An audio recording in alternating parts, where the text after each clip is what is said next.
முன்னாடி போய் உட்காரு. அப்படியே உட்காந்துங்க.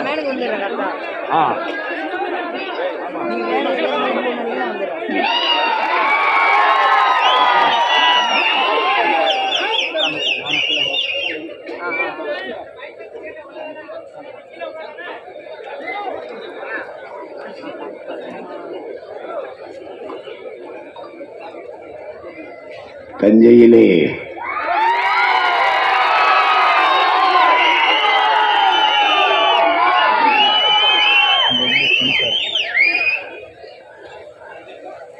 நாம் தமிழர் கட்சி நடத்துகின்ற இந்த தண்ணீர் மாநாட்டிற்கு உணர்வு எழுச்சியோடு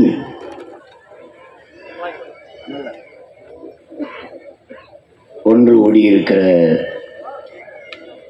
என்னுடைய உயிரோடும் உணர்வோடும் கலந்து வாழுகின்ற அன்பு உறவுகள் அனைவருக்கும் வணக்கம்.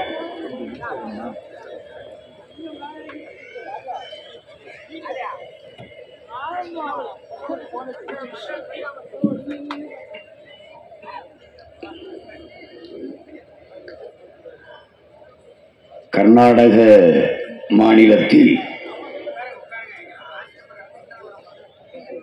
பிறந்து 114 ஆண்டுகள் வாழ்ந்து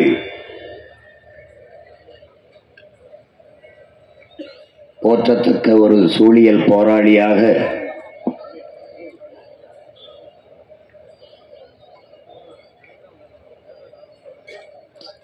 தான் பிறந்த மண்ணுக்கு நன்றி கடனாக பல்லாயிரக்கணக்கான மரங்களை நட்டு வைத்து வளர்த்த மகத்தான மகள் சாலுமரதா திம்மக்கா அவர்களுக்கு பெருமிதத்தோடு நம்முடைய புகழ் வணக்கத்தை செலுத்துவோம்.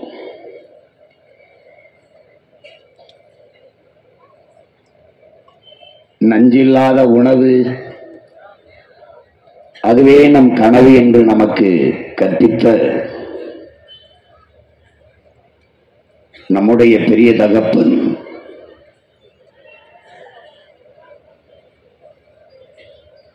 நாம் பச்சை புரட்சி என்று இவர்கள் கொண்டு வந்ததை விஞ்ஞானம் என்று கருதினோம். பிறகுதான் தெரிந்தது அது வியாபாரம் என்று இந்த தலைமுறை தமிழ் பிள்ளைகள் நமக்கெல்லாம் கற்பித்த பேராசான்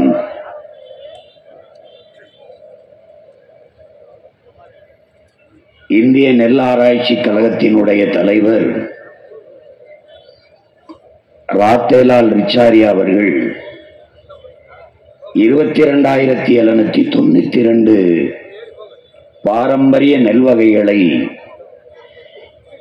இந்த துணைக்கண்டம் முழுமைக்கும் பயணம் செய்து சேமித்து வைத்திருந்தார். அந்த நெல் வகைகளை எல்லாம்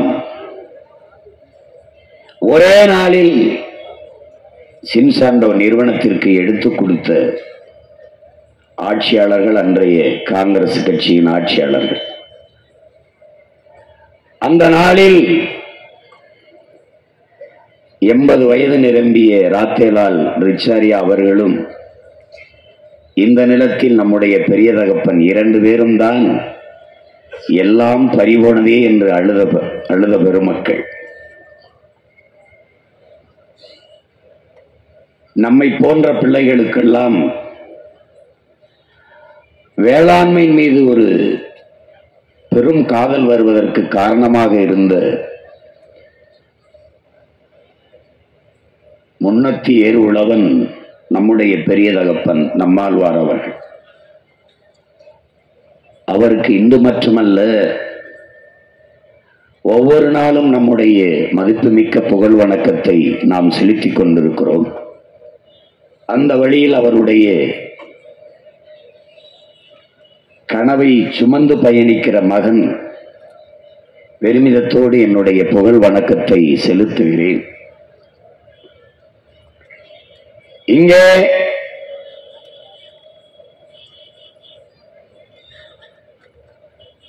கல்லணை கட்டியே நம்முடைய வீர பெரும்பாட்டன் கரிகால் பெருவளத்தை பற்றிய காலொனியை எல்லோரும் பார்த்தீர்கள்.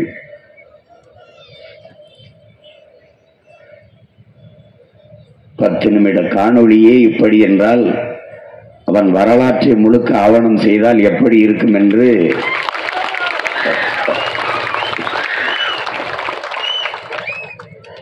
செய்யாது அவன் பேரன் விட்டு விட்டு சென்று விடுவேனா என்ன?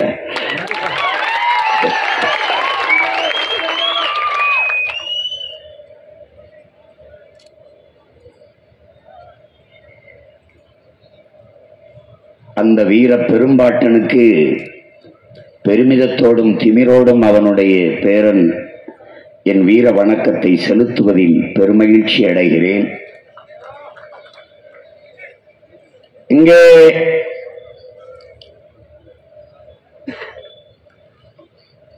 நாம் தமிழர் கட்சியில் இருப்பவர்கள் அதை முன்னெடுத்து செல்லுகிற நான் உட்பட எல்லோரும் ஒரு பைத்தியங்கள் போல இங்கே இருக்கிற உண்மையிலே பல பைத்தியங்கள் பார்த்து கொண்டிருக்கிறார்கள். நாங்கள் பைத்தியங்கள் அல்ல, பைத்தியமா திரிகிறவர்களுக்கு வைத்தியம் பார்க்க வந்த வைத்தியர்கள் என்பதை சீமானுக்கு என்ன ஆயிற்று, மரத்தோட பேசிக் கொண்டிருக்கிறார், அதற்கு ஓட்டா இருக்கிறது என்கிறார்கள். நான் சொன்னேன், மரத்துக்கிட்ட என்னுடைய ஓட்டு இல்லை, மரத்துக்கிட்ட என்னுடைய உயிர் இருக்கு, அதனால அதோட பேசிக்கொண்டிருக்கிறேன். இப்ப என்ன ஆயிடுச்சு, போய் தண்ணி இருக்கு, ஆடு மாடுகளுக்கெல்லாம் மாநாடு போடுகிறார் என்று. தாய் ஓராண்டுதான் பால் ஊட்டினான், ஆனால் இன்று வரை என்னுடைய தாய் பசு பால் ஊட்டி கொண்டிருக்கிறாள். அப்ப பால் ஊட்டிய தாய்க்கு பாசத்தோடு மகன் நன்றி செலுத்த வேண்டாமா? அதற்காகத்தான் இந்த மாட்டுக்கான மாநாடு. இன்று தண்ணீருக்கு மாநாடு. தண்ணீருக்கு என்ன வாக்கா இருக்கு? தண்ணீர்கிட்ட என் வாக்கு இல்லை, எங்க எல்லாருடைய வாழ்க்கை இருக்கு, அதனாலதான் தண்ணீருக்கு மாநாடு.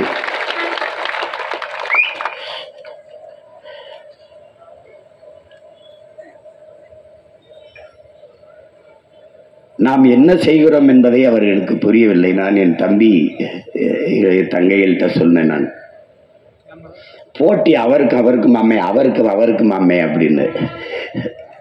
எங்களுக்கு no competition in the world. யாருமே எங்களுக்கு இந்த உலகத்தில் போட்டி இல்லை. நாங்கள் எடுத்து வைக்கிற அரசியலுக்கு அருகில் வரவே இவர்களுக்கு இன்னும் 600 ஆண்டுகளுக்கு மேலாகும்.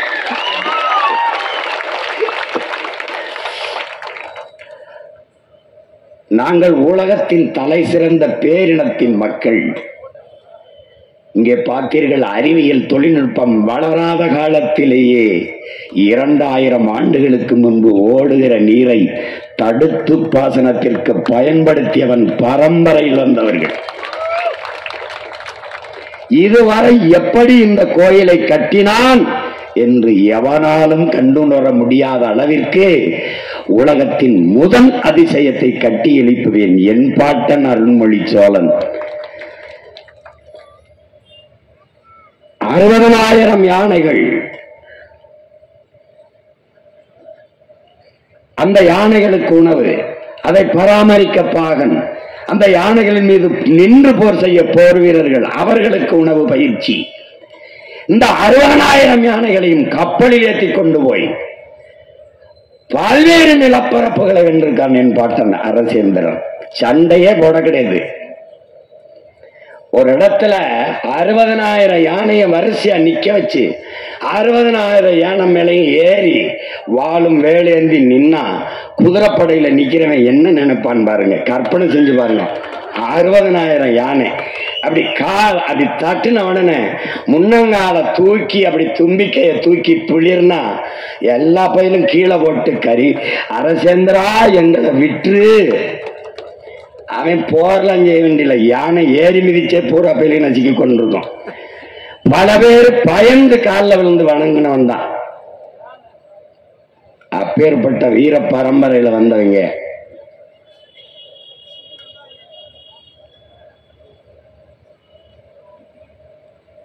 நாங்கள் இந்த நிலத்திலே இருந்த ஐயா மாண்புமிக்க கருணாநிதி அவர்கள், ஐயா எம்ஜிஆர் அவர்கள், அம்மையார் ஜெயலலிதா அவர்களை பார்த்து அரசியல் செய்ய வந்தவர்கள் அல்ல. என் இனத்தின் பரம்பரை வீரத்தை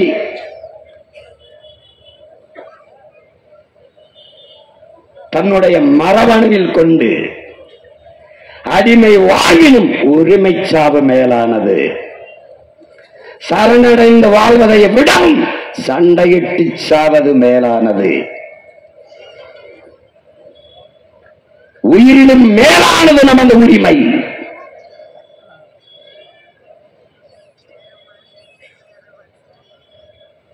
போராடினாலும் சாவோம், போராடாவிட்டாலும் சாவோம். ஆனால் போராடினால் ஒருவேளை வாழ்வதற்கு வாய்ப்புண்டு, அதனால் போராடி சாவோம் என்று அடிமை தமிழினத்தின் உரிமைக்காக களத்திலே பாய்ந்த மான மறவன் வீர புலிமறவன் விடுதலை புலி பிரபாகரனுடைய உடன் பிறந்த தம்பி தங்கைகளும் பிள்ளைகளும் நாங்கள். இந்த இனத்தில் பிறந்த ஒருவன் தான். நான் விழுந்தாலும் சரி, என் இனம் எழுந்தால் போதும். நான் செத்தாலும் சரி, என் இனம் வாழ்ந்தால் போதும் என்று நின்றவன் எங்கள் முன்னவன், எங்கள் தலைவன் பிரபாகரன் என்கிற பெருவீரன். அவன் விரல் நீட்டிய திசையில் விரைந்து செல்கிற மக்கள் அரசியல் புரட்சி படைதான் நாம் தமிழர் கட்சி. இது என் மக்களின் வாக்குக்கானது அல்ல, வாழ்க்கைக்கானது. இது என் மக்களின் ஓட்டுக்கானது அல்ல, நாங்கள் பிறந்த பெருமை மிக்க நாட்டுக்கானது. அதனால் தான் சொல்லுகிறோம், எங்கள் அரசியல் வேறு, உங்கள் அரசியல் வேறு. நீங்கள் எப்படியாவது என் மக்களை ஏமாற்ற வேண்டும் என்று நினைக்கிறீர்கள். நாங்கள் எப்படியாவது இந்த இழி நிலையில், இந்த கேவலப்பட்ட கேடுகட்ட வாழ்க்கை நிலையிலிருந்து என் மக்களின் வாழ்க்கை தரத்தை மாற்ற வேண்டும் என்று நினைக்கிறோம். இது ரெண்டுக்கும் நிறைய வேறுபாடு இருக்கு.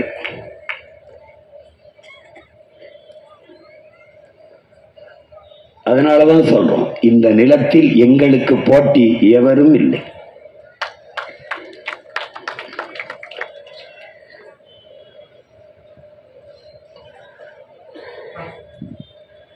இங்கே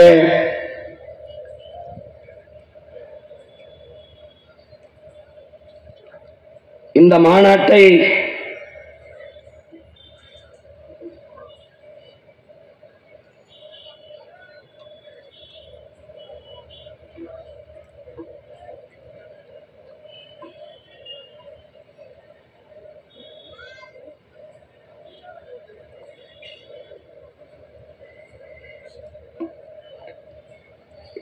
நியாயமாக உண்மையிலேயே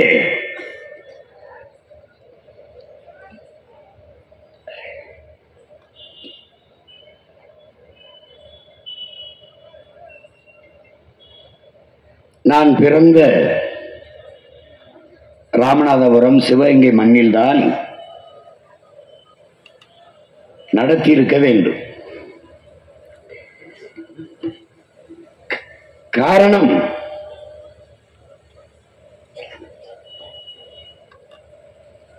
தண்ணீரின் அருமையை பற்றி அதை உணர்ந்த மகன்தான் பேச முடியும். அரசு அதிகாரிகள் எல்லாம் தவறு செய்துவிட்டால்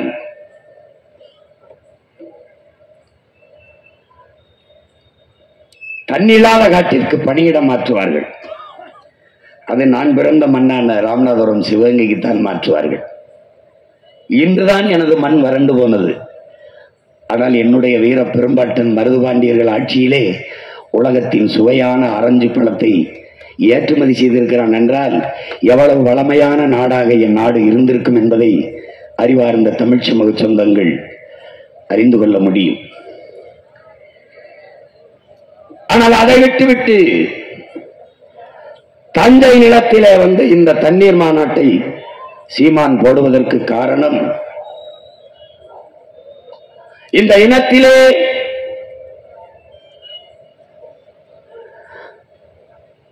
அன்று ஒரு கரிகாலன் எங்கள் மன்னன், இன்று ஒரு கரிகாலன் எங்கள் அண்ணன், இருவரும் ஒரே குடி தமிழ் குடி, இருவருக்கும் ஒரே குடி ஒரே கொடி புலிக்கொடி.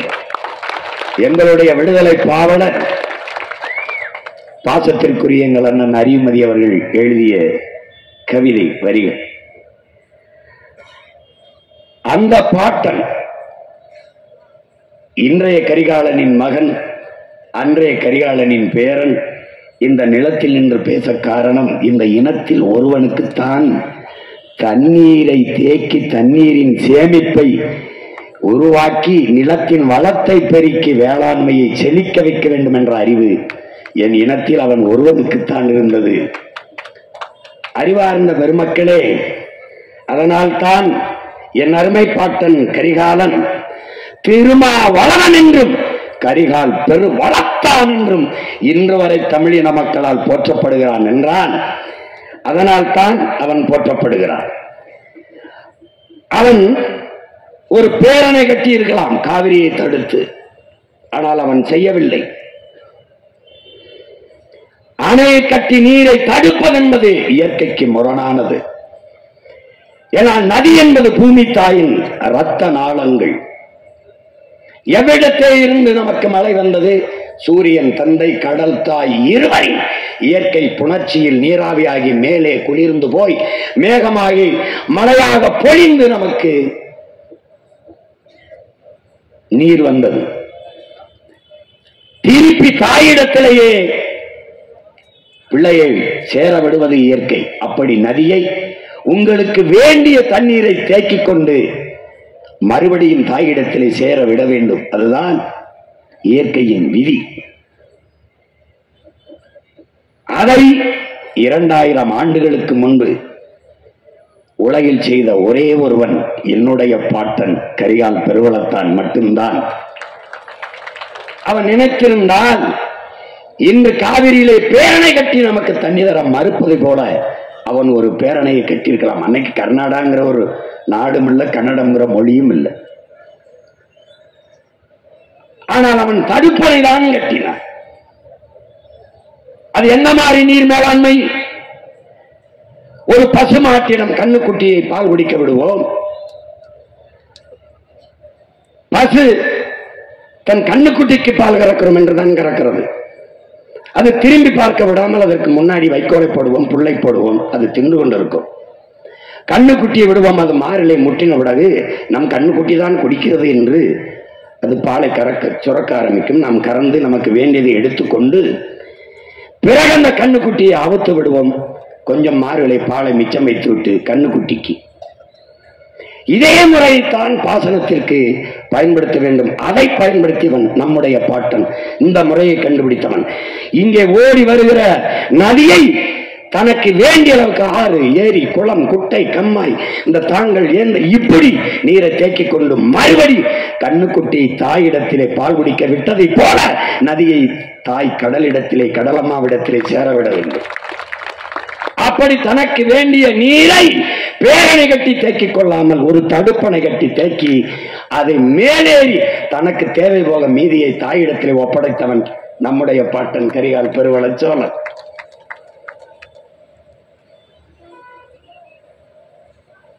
அதனால் தான் அவன் இன்று வரை போற்றப்படுகிறான். நம்முடைய ஆட்சியில் வரும்போது கூட பேரணை கட்ட மாட்டோம், தடுப்பணை தான் கட்டுவோம் என்பதை நாம் முடிவு செய்திருக்க காரணம் அதுதான். அந்த கரிகார் பழுவலத்தான் செய்த அதை நீங்கள் பாருங்கள். எத்தனை ஆணைகள் இருந்தும் நிலம் வறண்டு வறட்சி வறுமை நிலவுகிற போது ஒரே ஒரு தடுப்பணையில் சோழ நாடு சோழுடைத்து என்ற உலகத்தை சொல்ல வைத்த பெருமகன் நம்முடைய பாட்டன் தான்.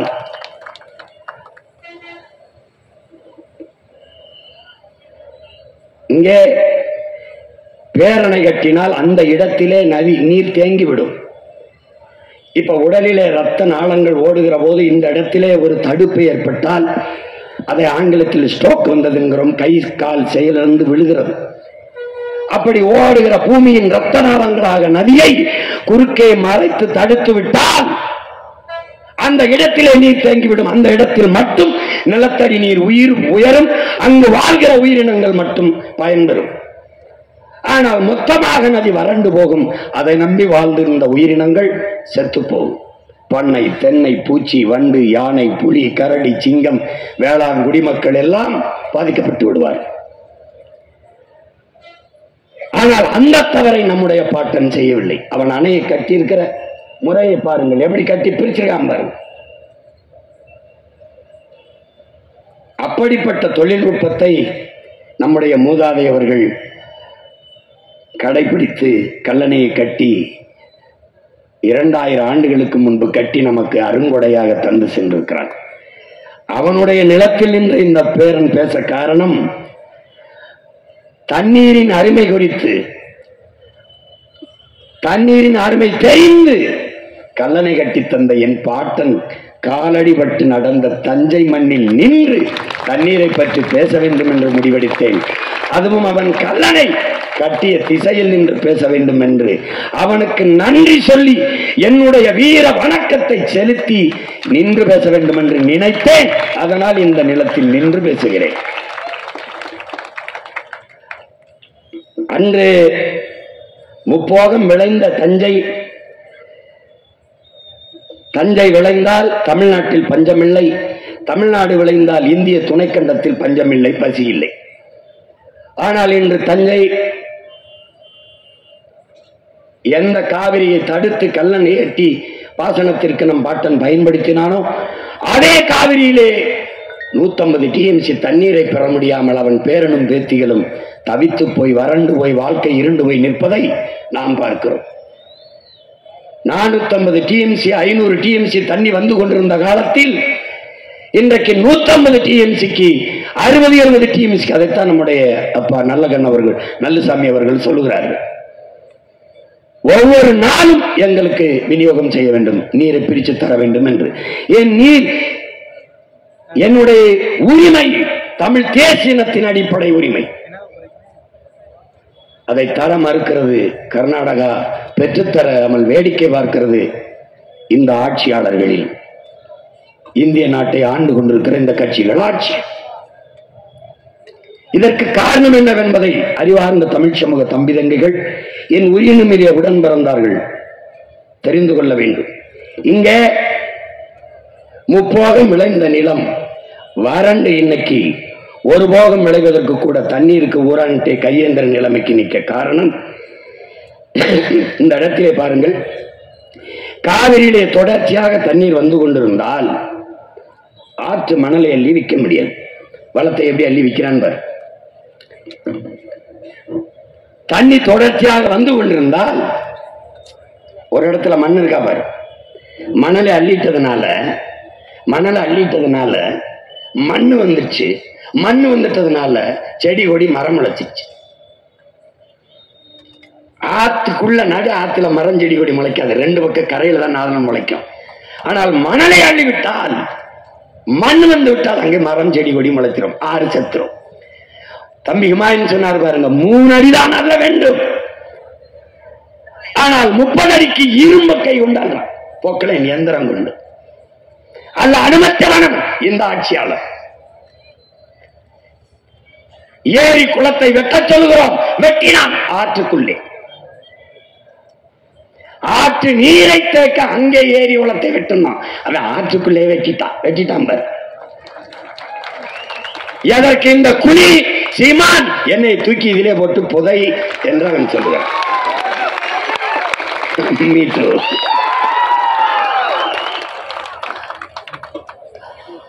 புரியுதா? இந்த மணல் என்பது வெறும் மணல் அல்ல, இது உலகத்திலே மிகச்சிறந்த நீர் வடிகட்டி, உலகத்திலே மிகச்சிறந்த நீர் தேக்கி. இது மனித உடலுக்கு தோல், ஆற்றுக்கு மணல். இந்த மணலை அள்ளிவிட்டால் ஆறு செத்துவிடும். மனித உடலிலே தோலை எடுத்து விட்டால் மனித உடலிலே நோய் தொற்று வந்து எப்படி செத்து போவானோ அப்படி என் ஆறு செத்து போகும். அப்படி என்னுடைய காவிரி, பாலாறு, வைகை, தாமிரபரணி, நொய்யல் எல்லாம் செத்து போனது. 32 ஆறும் செத்து போனது கொலைகாரர்கள், இந்த திராவிட திருடர்கள்.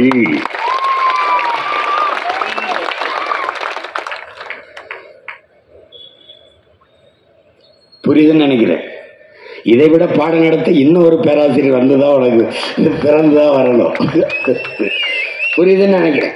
இப்ப அந்த மண்ணள்ளி விற்கிறதுக்கு அவனுக்கு தண்ணி ஓடிக்கிட்டு இருந்துச்சுன்னா இந்த மாதிரி அள்ள முடியாது. அப்ப வள கொள்ளைக்கு அவன் தண்ணியை தர மறுக்கிறான். இன்னொன்னு என்ன பாரு, முப்பாகும் விளைந்து கொண்டிருந்தால் என்னுடைய வேளாண் பெருங்குடி மக்கள், உழவர் குடிமக்கள் விளைநிலத்தை விட்டு வெளியேற மாட்டார்கள். விளைநிலத்தை விட்டு வெளியேறவில்லை என்றால் காவிரி படுகை முழுக்க இருக்கிற மீத்தேன், ஈத்தேன், ஹைட்ரோ கார்பன் என்ன அந்த எரிகாற்றை எடுக்க முடியாது. இந்த மீத்தேனுங்கிறது எப்படி உருவாகுது? இந்த ஹைட்ரோ கார்பன் இது எப்படி உருவாகுது?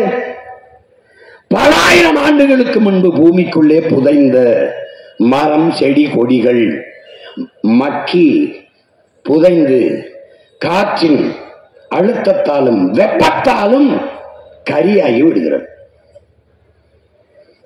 அந்த கரியாகுது, அதன் நிலக்கரி. உனக்கு தெரியும், நெய்வேலியில்.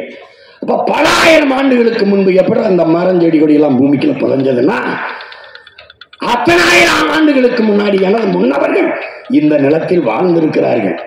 இன்னைக்கு கீழடியில தோண்டும் போது 2500 ஆண்டுக்கு முன்னாடி தமிழங்க வாழ்ந்திருக்காங்க ஒரு அடையாளம் வருது இல்ல?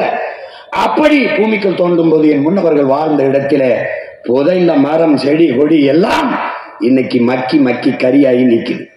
அந்த கரிக்கு வெடிப்பு இருக்கு. இந்த கறிக்கடையில வெடிப்புக்குள்ள ஒரு காற்று இருக்கு. அந்த காற்று தான் இந்த மீத்தேன் எரிகாற்று, ஹைட்ரோ கார்பன் என்கிற இந்த உயிர் வலி. எரிகாற்று உனக்கு புரியுதுன்னு நினைக்கிறேன். இந்த எரிகாற்றை எடுக்கிறதுக்காக இதே மாதிரி காவிரி படுகையில் இருக்க மாதிரி கங்கை படுகையில் இருக்கா? இருக்கு. அப்படியே அங்க போல, அங்க நல்ல ஆத்தாள் கம்மனுக்கும் பிறந்தவன் அவன் அங்க ஆட்சியில் இருக்கான்.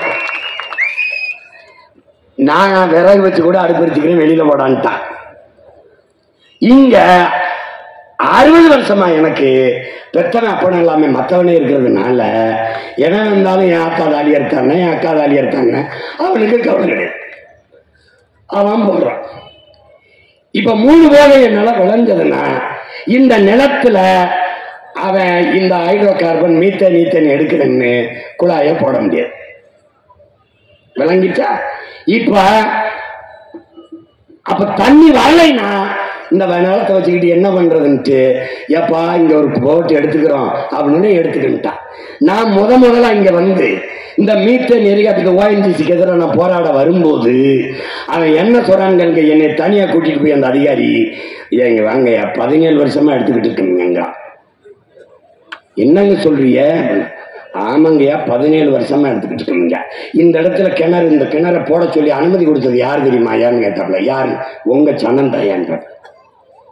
எப்படிங்க என்ன சொல்றீங்கன்னு என்ன சொல்லி சொன்னீங்க? எப்படி எங்க நிலத்துல கிணற தோண்டுங்கன்னு சொன்னதே இவர்கள் தான்.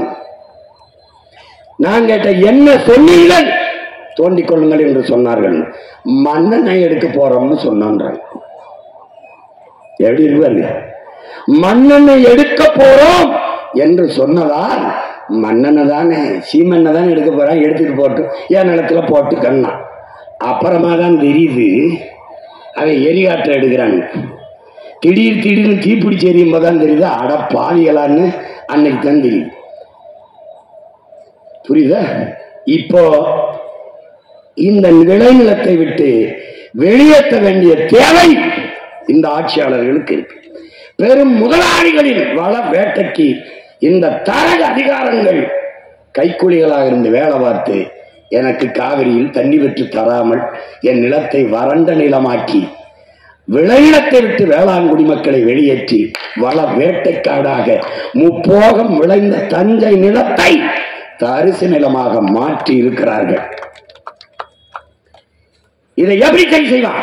கரிகால் பெருவளத்தானின் பேரன் வருவேன், தண்ணீரின் தேவையில் தண்ணீரை அடைந்து எவனிடத்திலும் கை நீட்டாதே என் அருமை பெரும்பாட்டன் அரசேந்திரன் வெட்டி கட்டிய வீராணம் ஏரியை தூர்வாரி 16 கிலோமீட்டர் என் மண் ராமேஸ்வரத்தில் இருந்த தலைமன்னாருக்கு கடலின் குறுக்கு பரப்பளவு 16 கிலோமீட்டர். அப்படி என்றால் சிறிய கடலை ஏரியாக வெட்டியவன் என் பாட்டன் அரசேந்திரன். அந்த ஏரியை தூர்வாரி நீரை தேக்கி பெரும் குழாயின் மூலமாக இதே காவிரி படுகையில் கரிகாலன் பேரன் கொண்டாந்து ஊத்துவேன், மறுபடி என் நிலத்தை வளமான நிலமாக மாற்றுவேன்.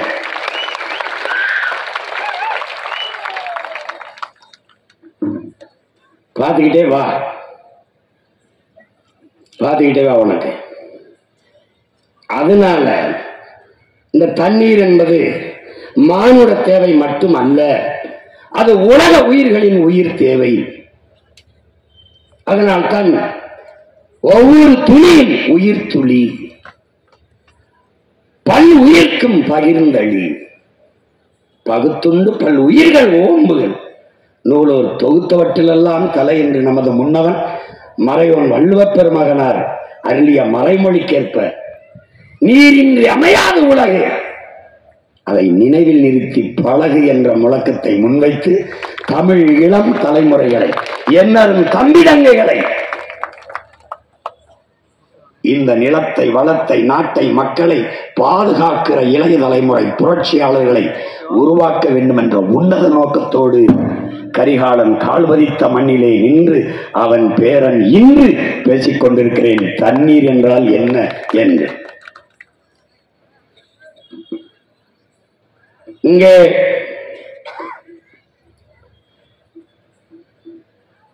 தண்ணீரை பற்றி அறிஞர் பெருமக்கள் பல்வேறு பேர் கூறியிருந்தாலும் எல்லாவற்றிற்கும் முன்னவன் எங்கள் மறையோன் வள்ளுவ பெருமகனார் நீரின்றி அமையாது உலகினின் யார் யாருக்கும் வானின்றி அமையாது ஒழுக்கு.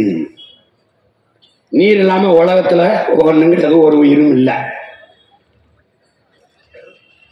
அது இல்லை என்றால் மனிதனில் ஒழுங்கு கூட ஒழுக்கம் கூட ஒழுங்கற்று போகும்னு பாடுறாப்ல. வானின்று உலகம் வழங்கி வருவதால் தான் அமிழ்தம் என்றுரை பாற்றுன்னு சொல்றான். வானத்திலிருந்து மழை பொழிவினால்தான் இந்த உயிர்கள் எல்லாம் இருக்கு. அதனால்தான் அதை அமிழ்தம் என்று மழையை சொல்றான். விசிம்பின் துளி வீழின் அல்ல பசும்புல் மற்றாங்கே பசும்புல் தலைகால் என்பது அரிதென்றார். மேகத்திலிருந்து வானிலிருந்து ஒரு துளி மழை துளி பூமியில் விழாட வென்றால் ஒரு புல் பசும்புல் கூட தலை தூக்காது முளைக்காது என்றார். தானம் தவம் இரண்டும் தங்கா வேணுலகம் வானம் வழங்காதே நின்று. வானம் மழை பொழியலைன்னா பிறருக்காக தானம் செய்வனும் தனக்காக தவம் செய்வனும் செய்ய முடியாது, இருக்க முடியாதுங்கிறார். ஏன்னா இந்த வான் சிறப்பு இந்த மழையை பற்றி உலகத்துல எவனுமே பாடல. நம் பாட்டன் அளவிற்கு ஒரு தடவை சொன்னா போதும். நீரின்றி அமையாத உலகினின் யார் யாருக்கும் வானின்றி அமையாத ஒழுக்கு போதும். ஆனா இந்த பழைய மக்களுக்கு திரும்ப திரும்ப சொல்ல முடியாம ஒன்னையே 10 தடவை பாடியிருக்காப்ல. ஆனாலும் இவனுக்கு அது மண்டையில ஏறல. அப்ப 10ம் பத்தல. ஒருவேளை 10 லட்சமா கொடுத்தாங்கன்னா 10மோ என்னவோ பத்தல. துப்பாக்கு துப்பாய துப்பாக்கு துப்பாருக்கு துப்பாய தூவுமலை நம்முடைய அப்பா நல்லுசாமி கூட சொன்னாங்க. அதாவது சாப்பிடுவதற்கு உண்பதற்கு உணவையும் குடிப்பதற்கு நீரையும் தருவது மழைதான். எப்படி பாருங்க, மணி நீரும் மண்ணும் மலையும் அணிநிலர் காடும் உடையது அரண். இதை விட இடம் பாடுவான். ஆனால் நீங்க ஆழ்ந்து பார்க்கணும், இன்னைக்கு மணி நீர் இருக்கா, மண் இருக்கா, மலை இருக்கா, அணிநிலர் காடு இருக்கா? இல்ல. காலி பண்ணவன் யாரு? இந்த காவாலி பெயர் திராவிடை. தூய நீர், பறந்து விரிந்த நிலப்பரப்பு, பேர் அரணாக நின்று மேகத்தை தடுத்து பூமிக்கு மலையாக மாற்றி கொடுக்கிற மலை, குளிர்ந்து அடர்ந்த காடுகள், அணி நிழற்காடு. இது நான்கையும் உடைய நிலம் எதுவோ அதாங்க பேரரண்கள். பாரு, 2000 ஆண்டு தோராய கணக்கு. யாரும் வள்ளுவனுக்கு பிரசவம் பார்த்தவங்க இல்ல. வள்ளுவன் ஆத்தாவுக்கு பிரசவம் பார்த்த யாரும் இல்லை. சும்மா சொல்றான் 2000 ஆண்டு 1330 அப்படின்னு சும்மா சொல்றான். குரல் 5000 கூட எழுதியிருக்கலாம். 5000 ஆண்டுக்கு முன்னாடி கூட நம்ம பாட்டன் பிறந்திருக்கலாம், இருக்கலாம், நடந்திருக்கலாம், போயிருக்கலாம், வந்திருக்கலாம். கலாம் தான் இது. ஆனால் உறுதியான கருத்து ஒன்றும் கிடையாது. இந்த 4ம் தான் அரண் என்று பாடி நீரின்றி அமையாத உலகு என்று நமது வள்ளுவ பெருமகனார் நம்ம கற்பித்திருக்கிறார். இந்த தண்ணீர் என்பது ஒரு கூட்டு வேதிப்பொருள். உங்களுக்கு தெரியும், ஹைட்ரஜன் ஆக்சிஜன் இரண்டும் கலந்த ஒரு வேதிப்பொருள். இதுல என்ன இயற்கையின் விதியில என் உடன் பிறந்தார்களே, H2O, அதுல இந்த ஹைட்ரஜன் 2 விழுக்காடு இல்லாது, ஆக்சிஜன் 1 விழுக்காடு இல்லாது, ஆக்சிஜன் 2 விழுக்காடு, ஹைட்ரஜன் 1 விழுக்காடு என்று கலந்தா தண்ணீர் வராது. அப்ப இயற்கையின் விதி சரியாக ஹைட்ரஜன் 2 விழுக்காடும் ஆக்சிஜன் 1 விழுக்காடுமாக கலந்து இந்த நீரை உருவாக்கி இருக்கு. அதான் H2O. அது இயற்கையின் அரிய கொடையாக இந்த வேதிப்பொருள் இருக்கு. இதுல என்னன்னா, உலக உயிர்களின் வேர் என்று இந்த நவீன சூழியல் உலகம் அதை சொல்லுது. இப்ப நீர் இல்லாம உலகில் ஒன்றுமே கிடையாது. நீர் இல்லாம உலகில் ஒன்றுமே கிடையாது. மனித உடலில் 70 விழுக்காடு நீர். இந்த நீர் தான் இந்த உலகத்தை உயிருள்ள உலகமாக மாற்றுகிறது. நிலம், தீ, நீர்வழி, விசும்பு இவை 5ம் கலந்த மயக்கம்தான் இந்த உலகம், பூமி என்று, இந்த உலகம் என்று நம்மளுடைய மூதாதை தொல்காப்பியர் பாடிவிக்கிறார். இந்த 5ல அவங்க 5 பூதம் என்கிறார்கள். நாம் 50 ஆற்றல் என்று தமிழ்ல சொல்றோம். இந்த 5ல் மிக முதன்மையானது இந்த நீராக இருக்கிறது.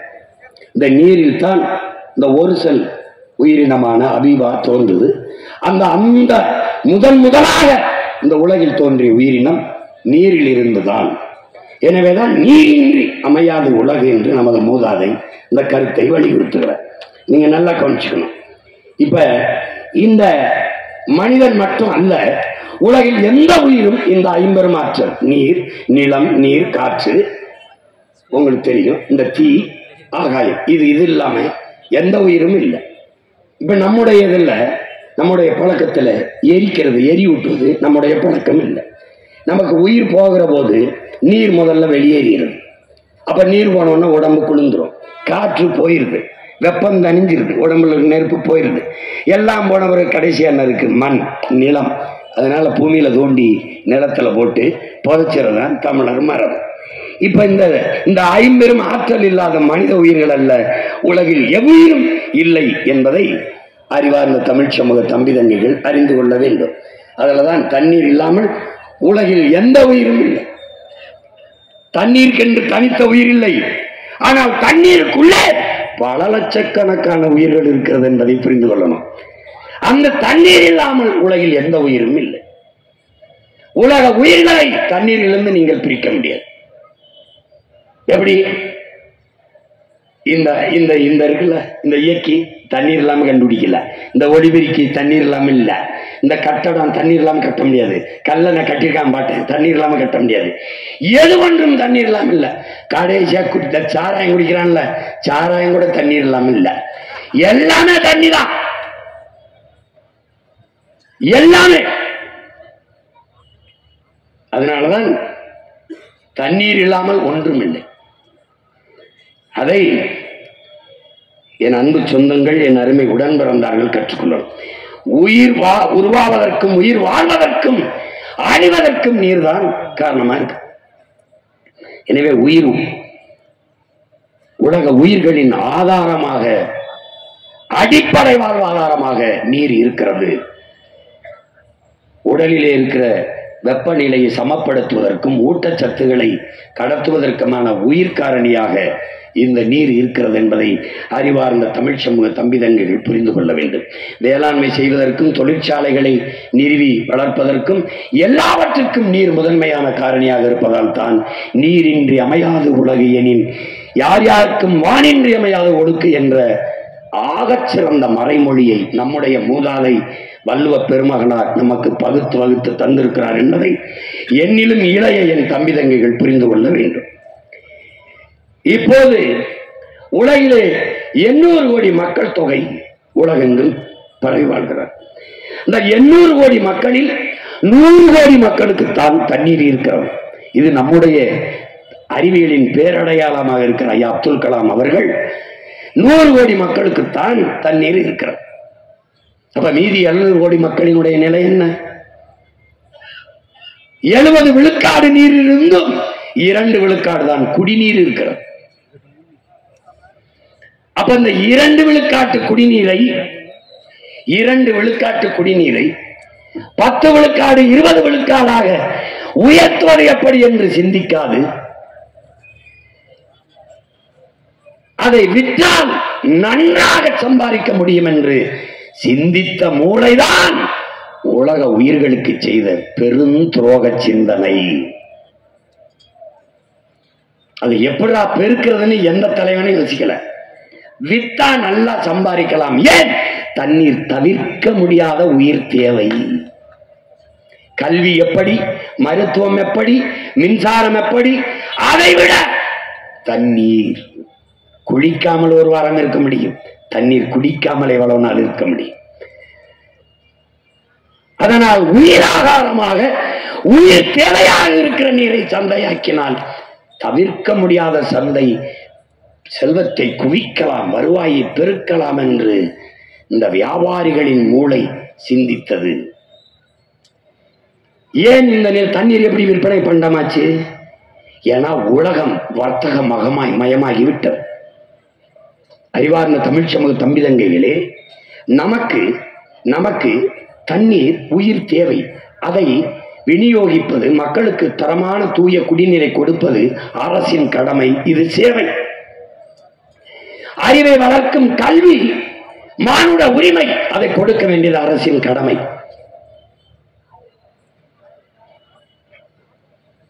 அது ஒரு சேவை.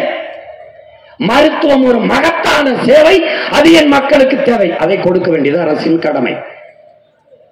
அது நம்ம பார்வையில், நம்மளை பொறுத்தவரை அது ஒரு சேவை. சாலை போடுதல், பராமரித்தல், மின் உற்பத்தி, விநியோகம், இதெல்லாம் ஒரு சேவை நமக்கு. ஆனால் இந்த உலக வர்த்தக அமைப்பு, வேர்ல்டு ட்ரேட் ஆர்கனைசேஷன், WTO என்கிற இந்த வர்த்தக அமைப்பு என்றால் நம்ம ஊர்ல வணிக பெருமக்கள் வியாபாரிகள் சங்கம் வைத்திருப்பது போல உலக பெரும் வியாபாரிகளின் சங்கம், பேரமைப்பு, வேர்ல்டு ட்ரேட் ஆர்கனைசேஷன், உலக வர்த்தக அமைப்பு. அவர்களின் கொள்கை முடிவு நீர் விநியோகமோ, கல்வியோ, மருத்துவமோ, சாலை ஓடுதல் பராமரித்தலோ, மின் உற்பத்தி விநியோகமோ, போக்குவரத்து நடத்தலோ அரசின் வேலை அல்ல. ஏனென்றால் அது சேவை அல்ல, தொழில். அவனுக்கு தொழில் செய்வது அரசின் வேலை அல்ல. அப்ப என்ன செய்யணும்? அதை தனியார் முதலாளிகளுக்கு கொடுத்து விட்டு, நீங்கள் கையெழுத்தை போட்டுவிட்டு கமிஷனை வாங்கி கொண்டு பேசாமல் இருக்க வேண்டும். புரியுதா? அதனால் தான் நாம் சொல்லுகிறோம், இவர்கள் பிரதமர்கள் அல்ல, இவர்கள் முதலமைச்சர் அல்ல, புரோக்கர் பாய்ஸ் என்று சொல்வதற்கு காரணம் இதுதான். இங்க பாரு, உனக்கு தெரியும் பாரு. இப்ப நீர் மிகப்பெரிய சந்தையாயிடுச்சு. சந்தையானதுனால என்ன ஆயிருது? என்ன ஆயிருது? இந்த படத்தில் நீங்கள் பார்க்கிறவர் கன்னியா நாட்டை சேர்ந்த சூழியலின் தாய் வங்காரி மாத்தாய். இவன் என்ன சொல்றான் நமக்கு? வரலாறு நெடுகிலும் போர் என்பது வள வேட்டைக்காகத்தான் நடந்திருக்கிறதுங்கிறான். இன்று நேற்று இல்ல, பன்னெடுங்காலமாக வள வேட்டைக்காகவே நாடு பிடிக்கவும் எல்லை விரிவாக்கவும் இவர்கள் போர் செய்தார்கள். விளங்குதுன்னு நினைக்கிறேன். அந்த அடிப்படையில் அடுத்து பிரிட்டிஷ் உளவாளியினுடைய வாக்குமூலம் என்கிற அந்த ஆலிவர் கெம்பர் அவன் என்ன சொல்றான் பாருங்க.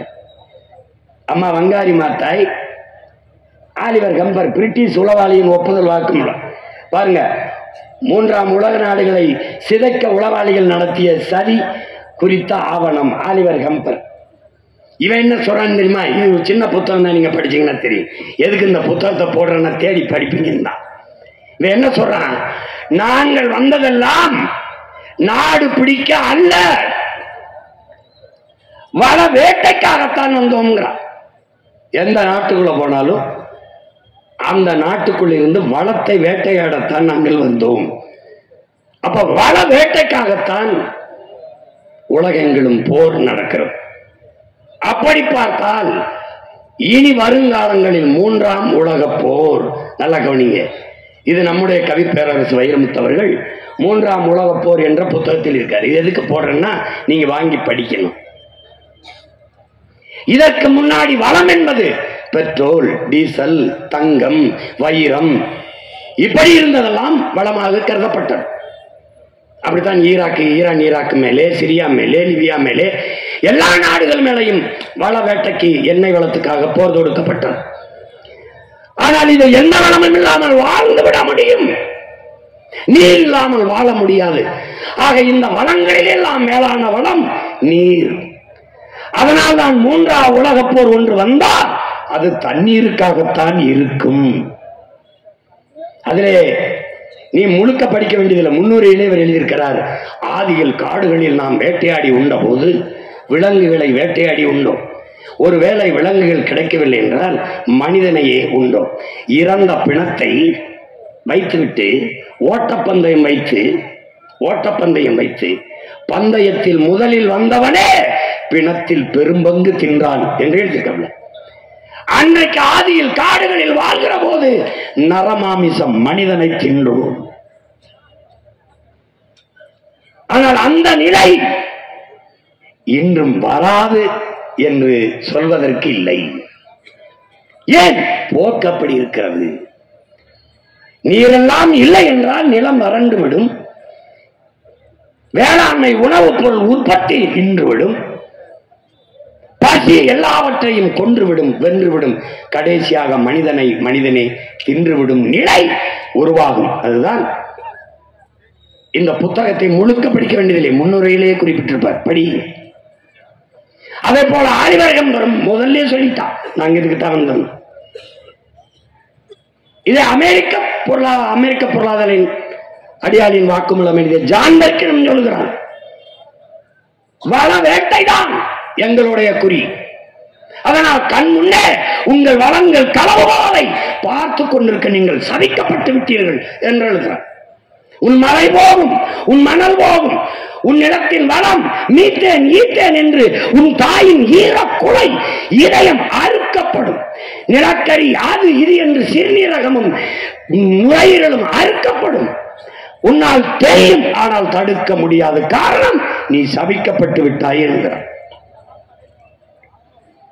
அப்ப 3ஆம் உலக போர் தண்ணீருக்கானது. பொறுமையா பார்த்துக்கிட்டே வா பாரு, தண்ணீருக்கு தான் போறோம். இந்த பெட்ரோல், டீசல், தங்கம் இது எதுவில்லாமலும் வாழ்ந்துவிட முடியும், வாழ்ந்துவிட முடியும்.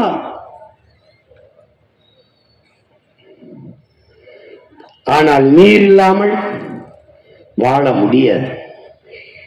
அதனாலதான் சொல்றான் இவர் இன்னும் பாரு, நீருக்காகத்தான், நீர் வளத்துக்காகத்தான் இனி எதிர்காலத்தில் போர். இங்க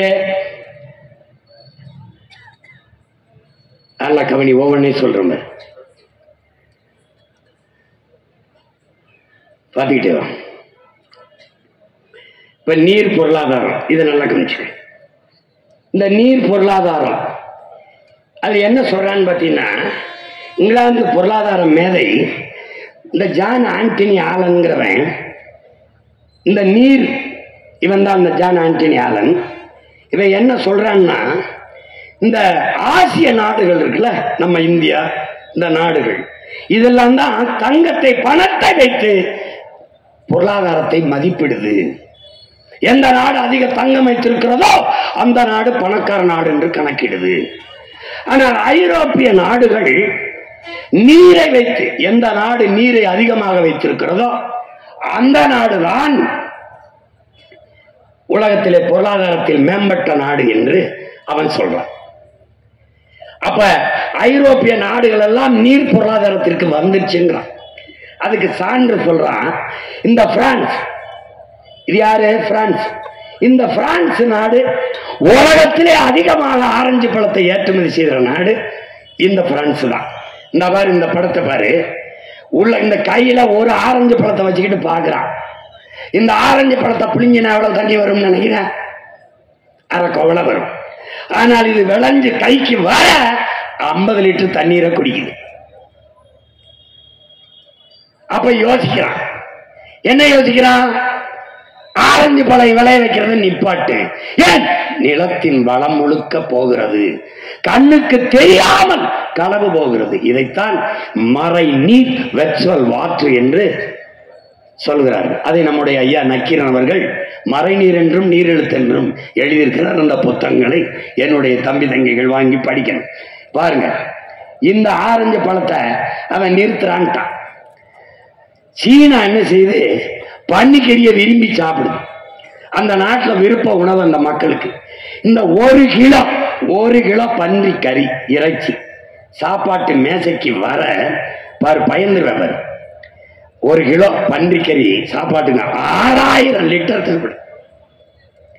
1 கிலோ மேசையில வந்து இப்படி வைக்க 6000 லிட்டர் தண்ணீர் தேவைப்படும். எப்படி எப்படி எப்படி இருக்குவாரு. அவன் என்ன பண்றான்?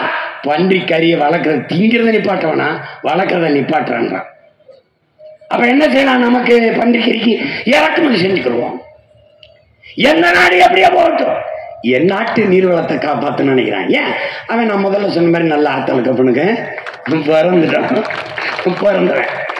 இவன் என்ன பண்றான் பாரு, உலகம் இந்த நாடுகள் பூரா நீர் பொருளாதார கொள்கைக்கு வந்துருச்சு. அதனால இங்க பாரு, இந்த பாரு, இப்ப அமெரிக்காவை எடுத்துக்கிட்டியா, இவர் உலகத்துல எல்லா நாட்டுக்கும் ராணுவத்தை விற்பாரு, ராக்கெட்டை விற்பாரு, துப்பாக்கி விற்பாரு, பீரங்கி விற்பாரு, எல்லாம் விற்பாரு. ஆனா சட்டி பணியை நம்மகிட்ட இருந்து வாங்குவாரு. இந்த பாரு, இங்க பாரு, திருப்பூர்ல இருந்தா சட்டி பணியை கொண்டு வராப்ல. ராக்கெட்டு விற்பாரு, அதுக்கு உதிரி பாகங்கள்லாம் விற்பாரு நிஜமா. ஆனா ஜட்டி பணியன நம்ம ஊர்ல இருந்து கொண்டு வராப்ல.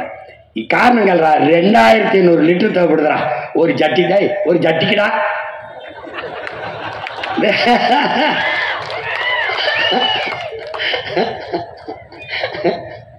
பாத்துக்க சாமி, பாத்துக்க. இங்க முட்டை இருக்கா? இந்த வர முட்டை ஒரு நாள்ல 3 கோடி முட்டைகளை உற்பத்தி செய்யறோம்டா. நம்ம அளவு கோச்சுக்கிடுவாங்க, என்ன வந்து மூடிடுவாரு. மூடல. நான் நாட்டுக்கோழி, என் ஆளுக்குன்னு பாருங்க, என் நாட்டுக்கோழிக்கிடா ஒண்ணு வேணாம்டா. நான் ஏதோ சிந்தர சதறதை போட்டு சாப்பிட்டு எச்சி கஞ்சியை போட்டேன்னா குப்பை மேட்டில் குஞ்சியை கூட்டிட்டு போய் கிளறி அவன் பாட்டு சாப்பிட்டா அவனையும் முட்டையிட்டா அவனே பிடிச்சிட்டு போயிடுவான்டா. இந்த பயவுளை அதை வளர்க்காம நாட்டுக்கோழி முட்டைக்கு நாக்க தொங்க போட்டு அலையுதுங்க.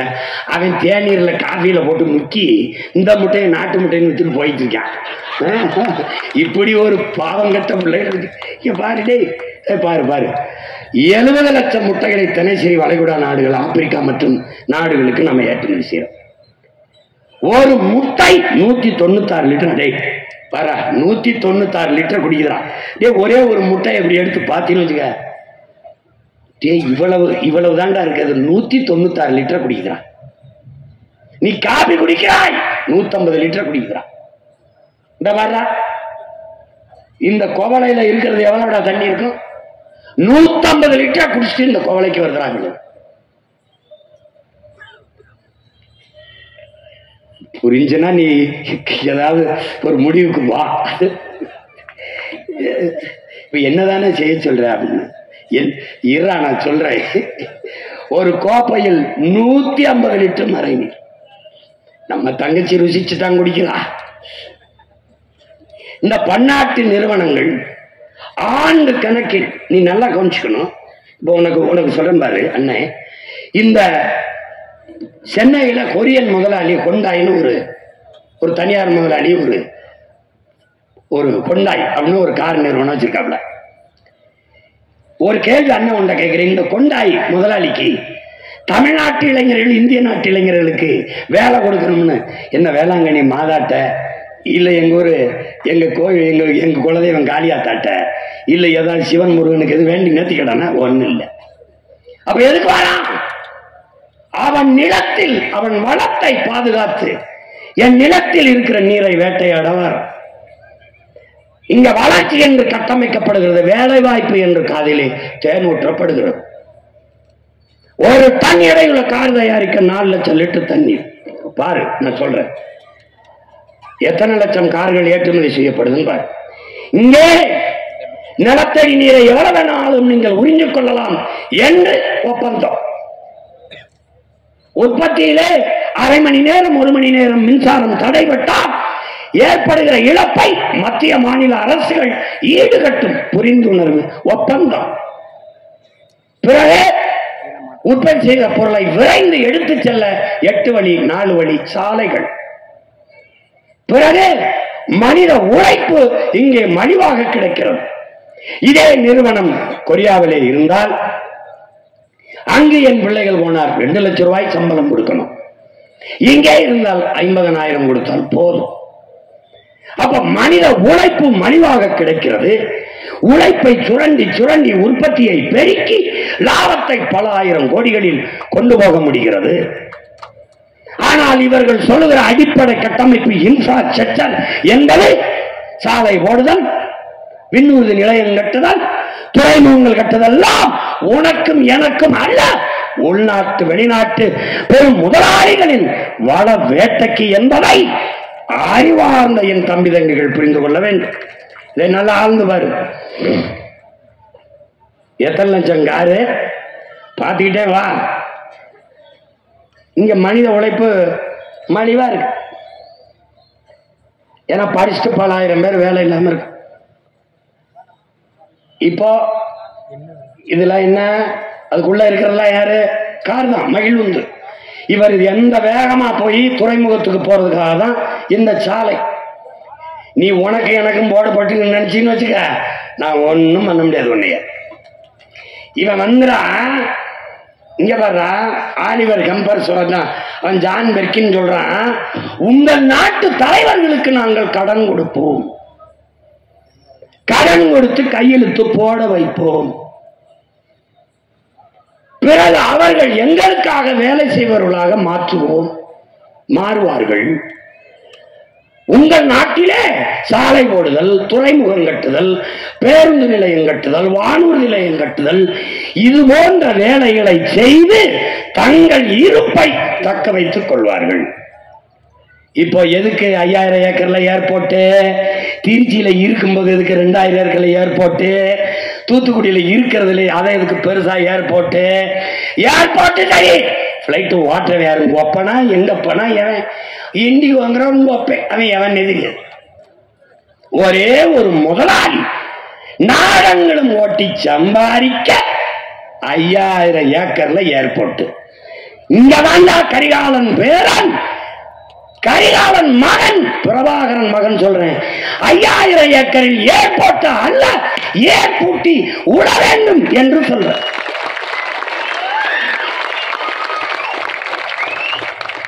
விளங்கிருச்சா? இப்ப நல்லா கவனி. இவன் கடல் மாலா சாகர் மாலா என்ற ஒரு திட்டத்தை கொண்டு வர்றான். இவனுடைய நோக்கம் என்னன்னா, தரை போக்குவரத்து, விண்ணூர்தி போக்குவரத்து, தொடர் வண்டி போக்குவரத்து எல்லாத்தையும் கொண்டு போய் கப்பல் போக்குவரத்துல இணைக்கணும்டா. அதுக்கு தான் கொச்சின்ல இருக்கும்போது விளிங்கத்தில் ஒரு துறைமுகம், ஏற்கனவே தூத்துக்குடி, சென்னையில தாத்தா பேர்ல, பாட்டன் வாவுசி பேர்ல, காமராஜ் பேர்ல இருக்கும்போது 6111 ஏக்கர்ல அதானி கட்டுகிற 6111 ஏக்கர்ல காட்டுப்பள்ளி துறைமுகம். எதற்கு எதற்கு ஏற்றுமதி இறக்குமதி செய்ய சொல்லுவாண்டா. எதை ஏற்றுமதி செய்வாய், எதை இறக்குமதி செய்வாய்? பதில் இருக்க. வெளிநாட்டு உள்நாட்டு பிற முதலாளிகள் உற்பத்தி செய்த இந்த பொருளை ஏற்றுமதி செய்வாய். என் நிலத்தின் வளத்தை சுரண்டி ஏற்றுமதி செய்வாய். எதை இறக்குமதி செய்வாய்? வெங்காயம், பருப்பு. பாரா பாரா என்ன நடக்கும் பாரா. இந்த முதலாளிகளை வேற வர்றாங்க ஒப்பந்தத்துல, நீ நிலத்தடி நீரை உறிஞ்சாத, நீ ஏரி குளங்களை வெட்டி கடல் நீரை சுத்திகரிச்சு அதை வச்சு நீ கார் தயாரிச்சுக்க என்று சொல்லுவானா? சொல்ல மாட்டான். 4 லட்சம் லிட்டரா ஒரு கார் தயாரிக்க 20,000 பேருக்கான குடிநீர்றான். இந்த பாரா எத்தனை லட்சம் கார் தயாரிக்கிறான் பாரா. இந்த காரை ஏற்றுமதி செய்த இந்த காவாலி பயல்கள் வெங்காயத்தை ஈஜிப்துல இருந்து இறக்குமதி செய்யறான்டா. காரை ஏற்றுமதி செஞ்சுட்டு வெங்காயத்தை இறக்குமதி செய்த நாடு எது? எகிப்து. எது? பாலைவன நாடு. ஒரு பாலைவன நாட்டில் இருந்து தன் நாட்டு குடிகளுக்கு வெங்காயத்தை இறக்குமதி செய்த வெங்காயங்கள் நம்முடைய ஆட்சியாளர்கள். இவ்வளவு பெரிய நிலம், இவ்வளவு பெரிய வளம், இவ்வளவு பெரிய நீர்வளம், இவளுடைய மனித ஆற்றல், இவளை வைத்துக் கொண்ட அற்ப வெங்காயத்தை கூட தன் நாட்டு குடிகளுக்கு விளைய வைத்து தர முடியாத வெங்காயங்கள் இந்த நாட்டை ஆளுகிறார்கள். நல்ல பரு. அப்புறம் பருப்பு. தீபாவளி நேரத்தில் வடை சுட வேற ஊர்ல இறக்குமதி கொண்டாடுவான். வெங்காயம் பருப்பு கூட விளைவிக்க முடியாது. இவன் என்ன பண்ணலாம்? இப்ப பிரபாகர மகன் கரியாளன் பேரன் காரை இறக்குமதி செய்தா, சோரை ஏற்றுமதி செய்தா. இப்ப கார் வேணுமாடா, இறக்குமதி செய்யும்டா. சோழ வேணுமாடா, என்கிட்ட வாடா. ஏன்னா என் சோழ நாடு சோறு உடைத்துடா, வாடா. கரியாளன் பேரன் பிரபாகரன் பிள்ளை உலகத்திற்கு சோரை ஏற்றுமதி செய்தாங்க. இங்க வந்து இந்த நீரை உறிஞ்சி விக்கிறவன் ரத்தத்தை உறிஞ்சி பெறுவான். நீ நினைக்கிறாங்க ரத்தம் வந்த பிறகு நீர் விற்பனைக்கு அல்ல, தடை. அது எந்த கொம்பன் இருந்தாலும் தம்பி அங்கிட்டு போ, தம்பி அங்கிட்டு போ. பாத்தீங்களா தமிழ்நாடு இந்தியாவுக்குள்ளதான் இருக்கிறதா கேட்பான். நான் தமிழ்நாடு இந்தியாவுக்குள்ளதான் இருந்ததா? எங்க கிட்டயா திரும்ப திரும்ப சொல்றேன். உலகத்தாருக்கு, இந்த நாட்டில் இருக்கிற மிகப்பெரிய தலைவர் பெருமக்களுக்கு, எங்களை விமர்சிக்கிற எல்லாருக்கும் சொல்றேன், எங்கள் முன்னவர்கள் ஏந்தி ஆயுதங்களுக்கு எதிரான வலிமை மிக்க ஆயுதங்களை உங்களுக்கு ஏந்த முடிந்தது. எங்கள் வீர பெரும்பாட்டன்கள் தீரன், புலித்தேவன், மருதுபாண்டி, அழகுமுத்துக்கோன், சுந்தரலிங்கம், பண்டாரவண்ணியன், பெரும்பிடுகு, எங்கள் பாட்டியார் வேலுநாச்சி அதற்கு எதிராக வலிமை மிக்க ஆயுதத்தை நீங்கள் ஏந்தி இருக்கலாம், வீழ்த்தி இருக்கலாம். எங்கள் உயிர் தலைவன் பிரபாகரனுக்கு எதிராக நீங்கள் ஏந்தி பிடிக்க வலிமை மிக்க ஆயுதங்கள் இருந்திருக்கலாம். ஆனால் அவன் மகன் சீமானும் அவன் தம்பி தங்கைகளும் தூக்கி நிற்கிற அறிவாயுதத்திற்கு எதிராக இந்த நிலத்தில் இல்லை, உலகத்தில் எந்த நாட்டிலும் எங்களுக்கு இணையாக வலிமையான ஆயுதத்தை ஏந்தி நிற்க எவனும் இல்லை. இதுவரை பிறக்கமில்லை, பிறக்கப் போவதும் இல்லை. தர்க்கத்திலே நாங்கள் எடுத்து வைக்கிற கருத்தியலிலே மோதி வெல்றா, கட்சியை களைச்சு விட்டு போறோம்டா. பாடா பாப்போம். பொய் சொல்றாரு, கதை விடுறாரு, அப்படிலாம் சொல்லணும். போட்டு காட்டுறேன் நாயே. நீ ஒருவே முடியாது.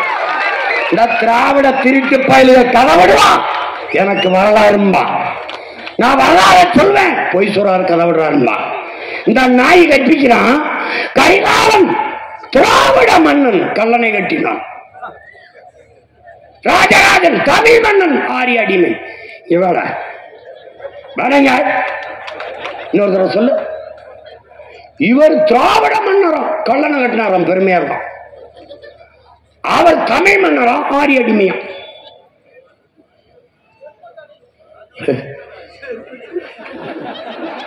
பைத்தியக்காரன், நானும் 15 வருஷமா நம்பிருந்தா என்னங்கய்யா? அன்பு தென்னரசு மட்டும் நல்லா சிரிப்பாப்ல. ஏன்னு கேள எனக்கு முன்னாடி நின்றுட்டு இருந்தாப்ல.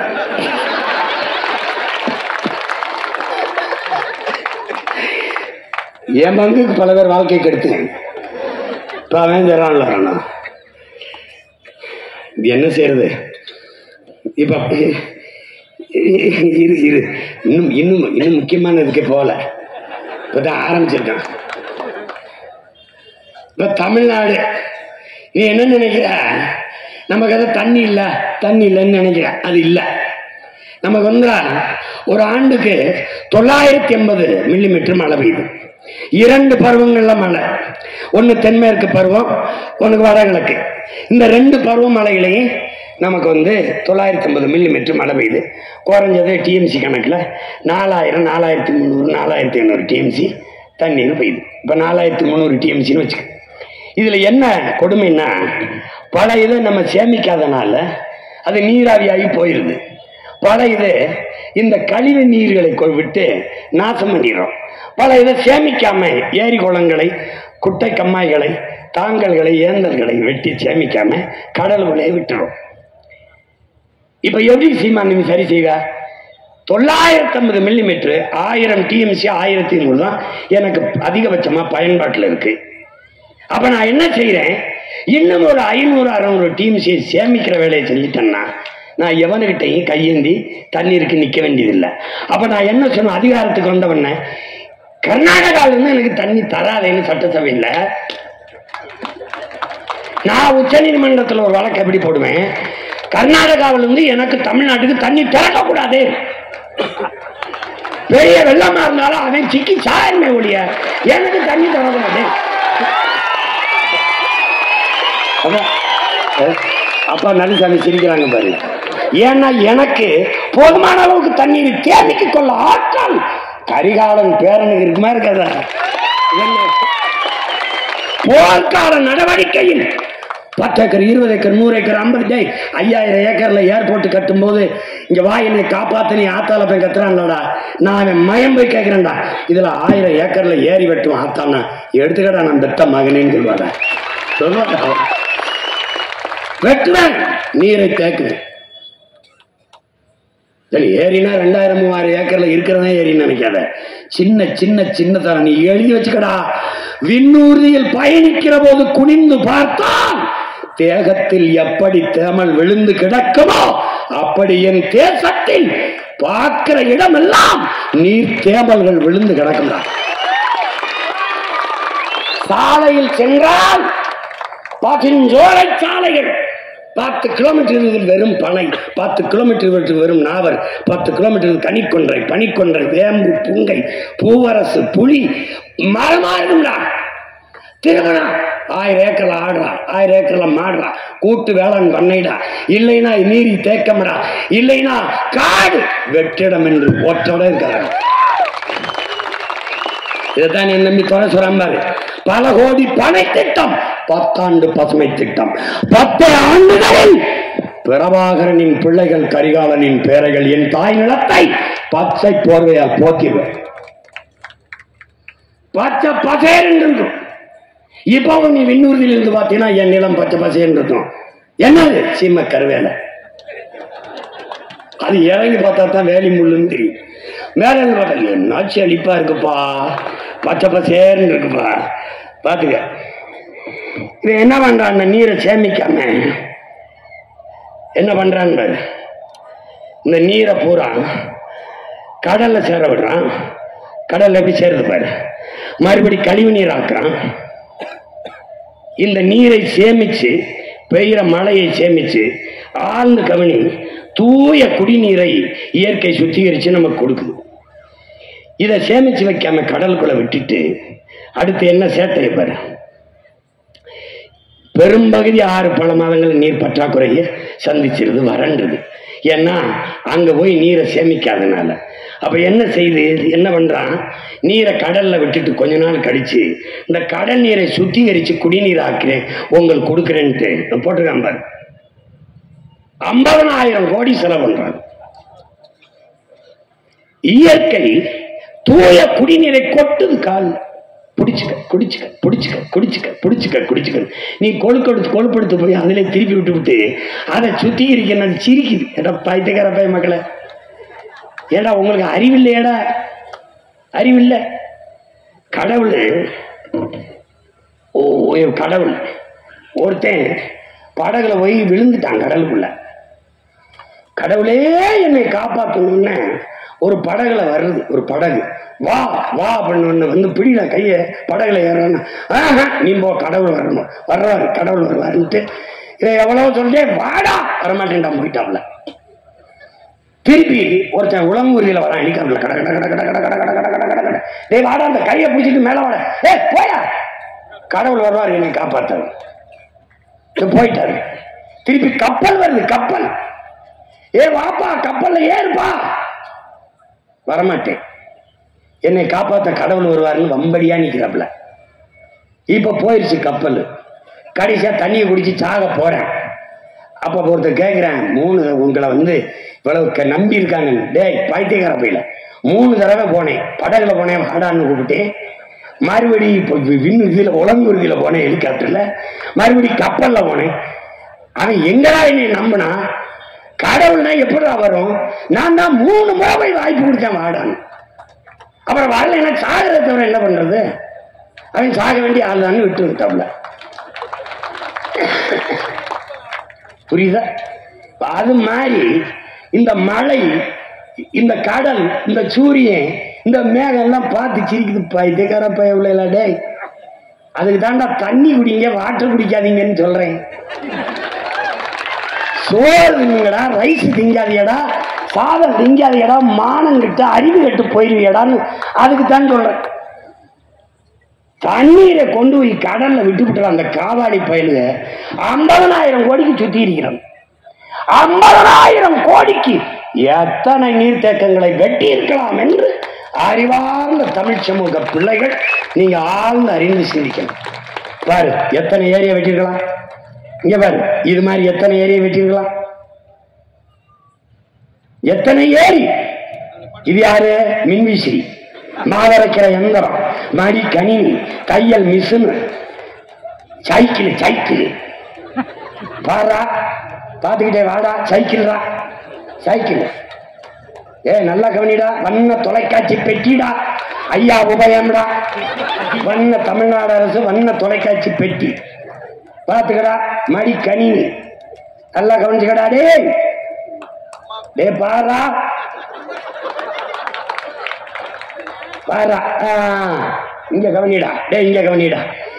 ஏண்டா எல்லாத்தையும் இலவசமா கொடுத்த அந்த பயமக்க, ஏண்டா தண்ணீரை மட்டும் 10 ரூபாய்க்கு விட்ட? அங்கதாண்டா நீ யோசிக்கணும். ஏன் ஒரு மடிக்கணினி என்ன விலை, ஒரு மாவு அரைக்கிறது என்ன விலை, ஒரு இந்த மாவை ஆட்டுறதே எம்பிட்டு, ஒரு மசாலா எந்திரம் எவ்வளவு, மசாலா அரைக்கிறது, ஒரு மிதிவண்டி, எல்லாம் இலவசம்டா. நம்ம வந்து இலவசத்தை எதிர்த்த உடனே விலையில்லா மடிக்கணினி, விலையில்லா மிக்சி. நான் கேட்டேன், அம்மா எங்களுக்கு விலை இல்லை. ஐயா எங்களுக்கு விலை இல்லை, உங்களுக்கு அந்த அவன் கொடுக்குறவனு விலை இல்லாம கொடுத்துட்டானா?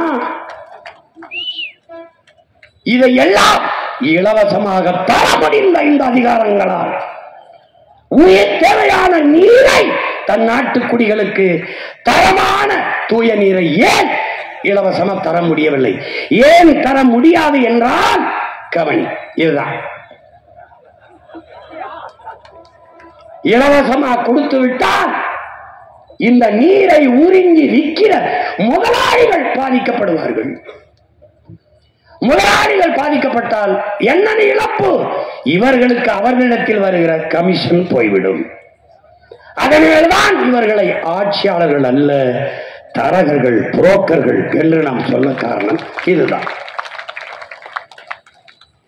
இப்ப நாம் வரும்போது எது ஒன்றும் இலவசம் அல்ல. தூய குடிநீர் என் மக்களுக்கு இலவசம். அறிவை வளர்க்கும் கல்வி என் மக்களுக்கு தரமான சிறந்த உயர்ந்த கல்வி இலவசம். உயிர்காக்கும் மருத்துவம் உலகத்தரத்திற்கு இலவசம்.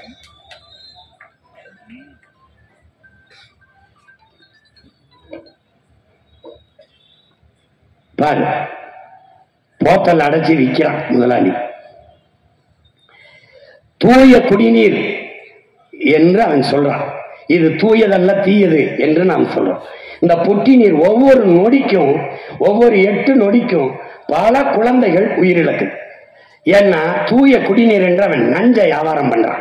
நீ இதை பாரு, உனக்கு பார்க்கும்போது தான் உனக்கு தெரியும். மேத்யூ பார்லோ என்கிற நீரியல் எழுத்தாளர் என்ன சொல்றான், இதுல நச்ச கலக்கிறான்டாங்கிறான். இந்த நீர் குடிக்கும் போது ஒரு சுவை வருவதற்காக அவன் இது தூய நீர் அல்ல பாரு, so pure we promise nothing. இந்த பாரு அவன் என்ன பண்றான், இந்த நீரை தூய குடிநீர் என்று டயமெத்தோட் இந்த விஷம் மருந்து கலக்கிறான். 13 மடங்கு கலக்கிறான். இது பூச்சிக்கொல்லி அல்ல, உயிர்கொல்லி. இதனால என்ன வருதுன்னு நீ நினைக்கிறீன்னா, பிறக்கும் போதே குழந்தை புற்றுநோயோட பிறப்பது, தாய்களுக்கு மார்பு புற்றுநோய் வருவது, 3-4 வந்தது டைமெத்தட். இதுல பாத்துக்க, உயிர்கொல்லி. பூச்சிக்கொல்லின்னு சொல்லக்கூடாது. ட்ரஸ்ட் இன் எவரி டிராப் என்ன சொல்றான் பாரு. பூச்சிக்கொல்லின்னு ஏன் சொல்லக்கூடாதுன்னா, அப்பாட்ட கேட்குறாங்க, பூச்சிக்கொல்லின்னா பூச்சிக்கொல்லியை குடிச்சா நீ உயிரோடு இருப்பியா, செத்து போவ. அப்படின்னா அதுக்கு பூச்சிக்கொல்லி இல்லை, உயிர்கொல்லி. அதனால இது உயிர்கொல்லி. இந்த நீரை நாம குடிக்கிறோம். அது குடிக்கிற தன்மையோடு இருக்கா? ஆர்கனோ பயாவாஸ், இந்த ஆர்கனோ குளோரிஃபார்ம், இந்த மாதிரி இதுல இங்க பாரு, சுழியம் புள்ளி, சுழியம் 5 மில்லிகிராம் மேல இருக்கக்கூடாது. ஆனா சுழியம் புள்ளி, சுழியம் 7-3 மில்லிகிராமுக்கு அவன் கலக்கிறான். இந்த பாரு,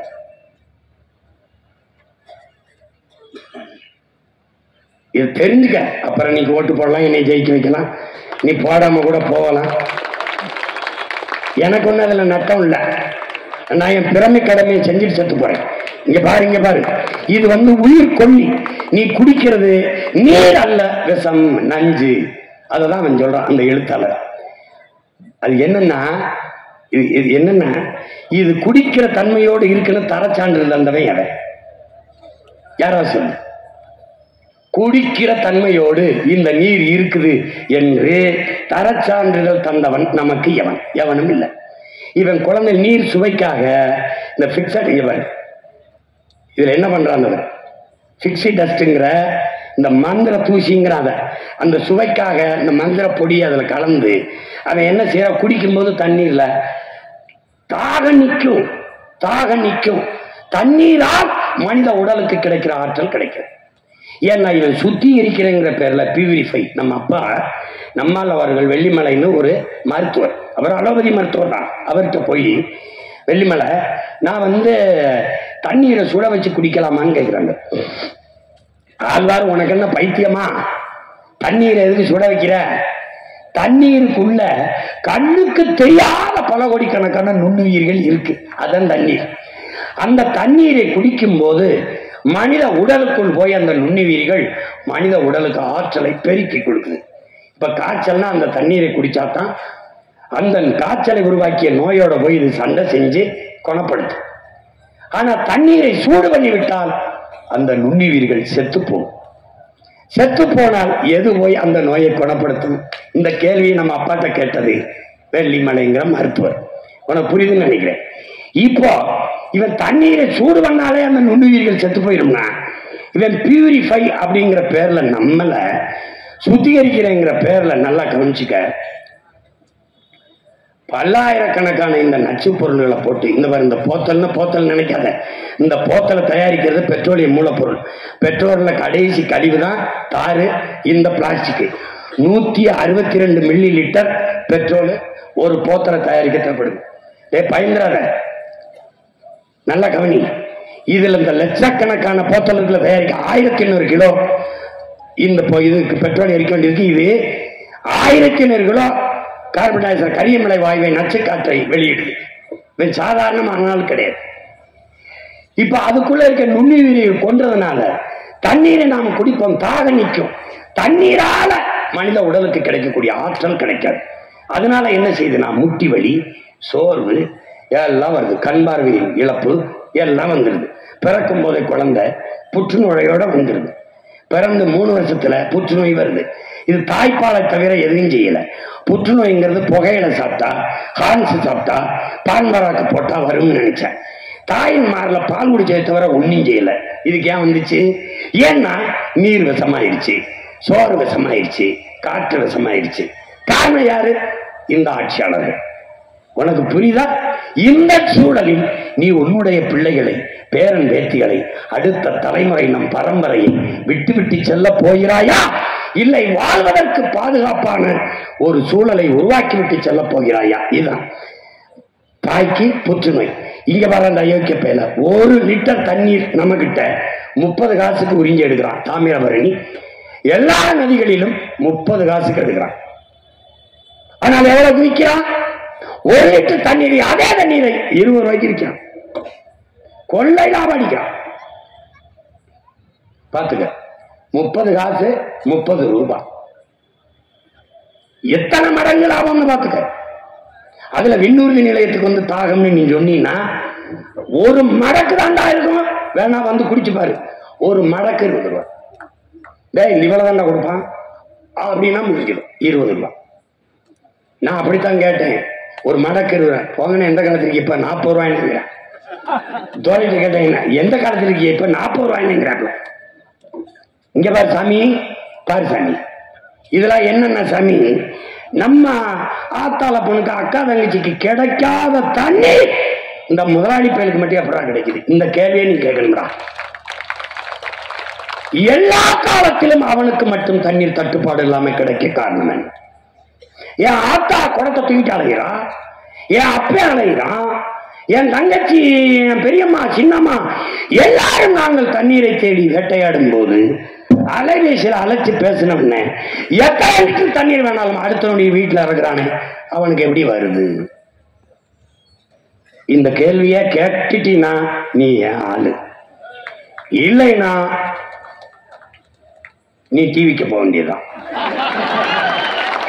பாரு பாரு, இங்க பாரா, அழைச்சு பேசணும்னு வந்துருதா? அழைச்சு பேசணும்னு வந்துருது. கோடை காலத்துல வர நல்லா கவனிடா. டேய், கோடை காலத்துல தண்ணி எங்க இருக்கும்டா? கல்குவாரியில அப்படியே தேங்கி கிடக்கிற கேடு கட்ட, கேவலங்கட்ட, எலி செத்து, பாம்பு செத்து, பூச்சி செத்து, தவளை செத்து, எல்லா பறவைகளும் கழிவிட்டு கிடக்கிற அந்த கரும்பச்சையில் இருக்கிற அந்த அழுக்கு தண்ணியாய் சுத்திகரிச்சு கொண்டாந்து வித்துட்டு போறான்.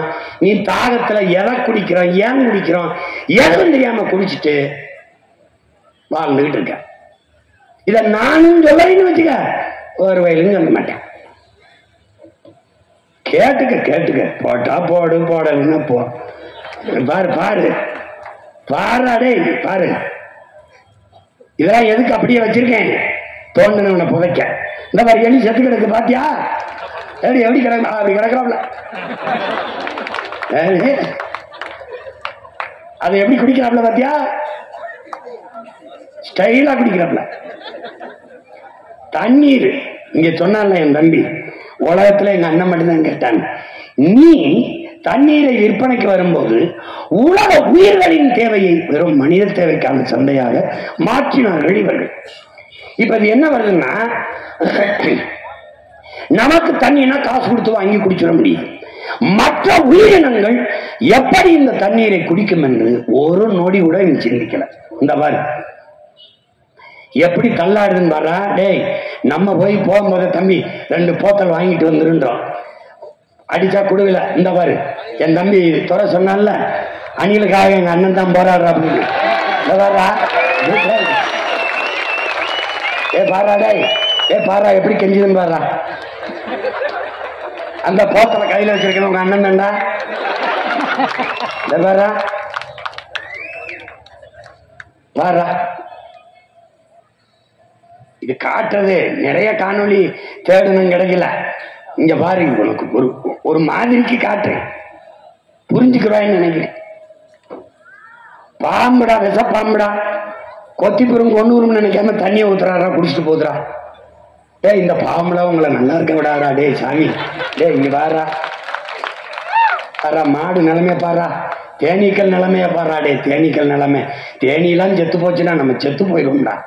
ஆல்பர்ட் ஐன்ஸ்டீனுங்கிற விஞ்ஞானி சொல்றான்டா, 4 ஆண்டு கூட மானோட சமூகம் இருக்காதுன்னு. தேனீக்கள் இல்லைன்னா எதுவும் பூக்கும்டா, காய்க்காதுடா. மிகப்பெரிய உணவு பஞ்சம் வந்து சோத்துக்கலாம செத்து போயிடும்டா. பாரா டே பாரா, இந்த சிட்டுக்குருவிலாம் பண்ண பாவம் என்னடா, இந்த பூமியில இந்த மனுஷப்பைய வாழ்றதுக்கு எல்லாத்தையும் கொள்றான்டா. டே கொள்றான்டா. இங்க வாரா, டே இங்க வாரா, கொத்த வர பாம்பு தவிச்சு நிக்கிறத பாரா பாரா, இங்க வாரா. எறும்பு வாரா, என்ன பாடுபடுது வாரா, பாத்துக்கடா சாமி. புரியுதா? இனிமேல் நான் போராட்டம், இந்த எறும்பு ஆடு மாடு நாய் நெறிக்கெல்லாம் ஓட்டு உரிமை கொடுங்கன்னு கேட்க போறேன். இந்த எஸ்ஐஆர்ல ஒரு திருத்தத்துல, ஏன்னா அப்பத்தான் அதுக்குதான் நல்ல தலைவர்களை தேர்வு செய்யும்னு நான் உறுதியா நம்புறேன். சரிதானங்க? சரிதானே? சரின்னு தரல. பாருடா, இவன் யாரு தெரியுதுலடா, மண்டக்கரம் முடிச்சா அத்தனை அயோக்கிய பயிலையும் மண்டையை போட்டுறா. நீ பாருடா, பாத்துக்க. இந்த கொரோனா கண்ணுக்கு தெரியாத ஒரு நுண்ணுயிரி உலகத்தை உரைய வைத்துட்டு, உலகத்தை உரைய வைத்துட்டு. இது எதுக்கு அண்ணன் காட்டுறேன்னா, இந்த கொரோனா நேரத்தில் ஊரடங்கு போட்டிருந்தான். ஒரு பய வீட்டை விட்டு வரல. எங்கேயாவது ஜவுளி கடை திறந்திருக்கா, நல்ல பட்டுப்புடையை வாங்கி சேமிச்சு வைக்கலாம் எவனும் நினைக்கல. எங்கேயாவது நகை கடை திறந்திருக்கா, நிறைய நகையை வாங்கி பூட்டி வைக்கலாம்னு நினைக்கல. எங்கேயாவது கார் ஷோரூம் இருக்கா, வாங்கி காரை வாங்கி வீட்டுக்கு முன்னாடி நிறுத்தலாம்னு நினைக்கல.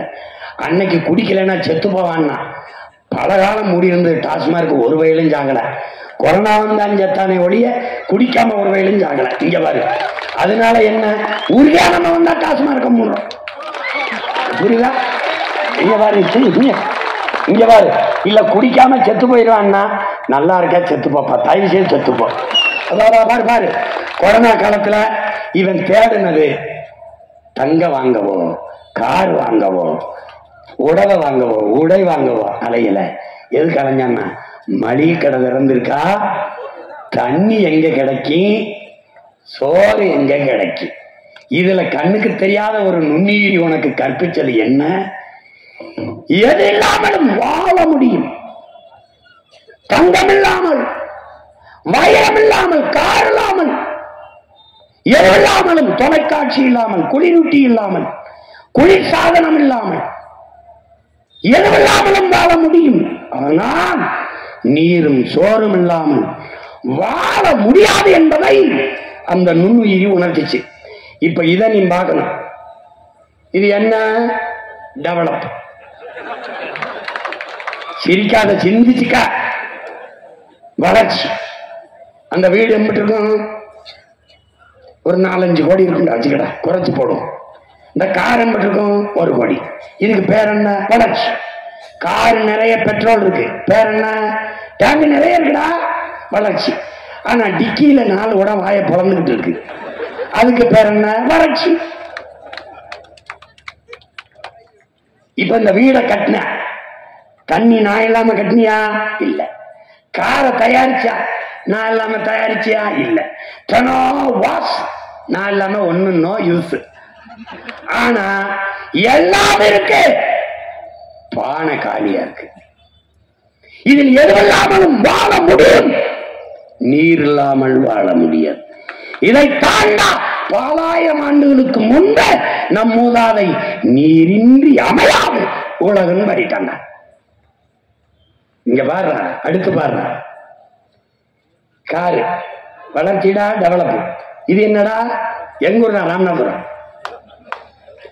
மோட்டர் பைக்கு எம்பிட்டா, மோட்டர் பைக்கு லட்சம். டேங்க் நிறைய பெட்ரோல். ஆனா குடங்கள் காலியாக இருக்குது. இதுக்கு பேர் என்ன? வளர்ச்சி. வளர்ச்சி. நீர் வேட்டைக்கு கற்கால மனிதர்களை போல எங்களவர்கள் கற்காலத்தில் கூட நாம் இவ்வளவு நீர் வேட்டைக்கு போல. ஏன் நீர் இருந்தது. பாத்துக்க பாத்துக்க, இப்ப தெரிஞ்சுக்க. இதுக்கு பேர் என்னடா? சமூக சமநிலைடா, டெவலப். அடுக்குமாடி கட்டடம், குளிக்க நீச்சல் குளத்தில் தண்ணீர், பக்கத்திலே தாய்மார்கள் வெறுங்குடத்தோடு குடிக்க இல்லை தண்ணீர். பேர் என்னடா? டெவலப்டா. டேய், என் உடன் பிறந்தாலே டெவலப். இது என்னடா? டெவலப். இதெல்லாம் வளர்ச்சியில் வருகிறது. என் உடன் பிறந்தவனே, வளர்ச்சியில் வருகிறது. பாத்துக்க. செல்போன் இல்லாம, ஏசி இல்லாம, பிரிட்ஜ் இல்லாம, நகை இல்லாம எதெல்லாம் வாழ முடியும். ஆனால் நீரும் சோகம் இல்லாமல் உன்னால் வாழ முடியாது. பாத்துக்க.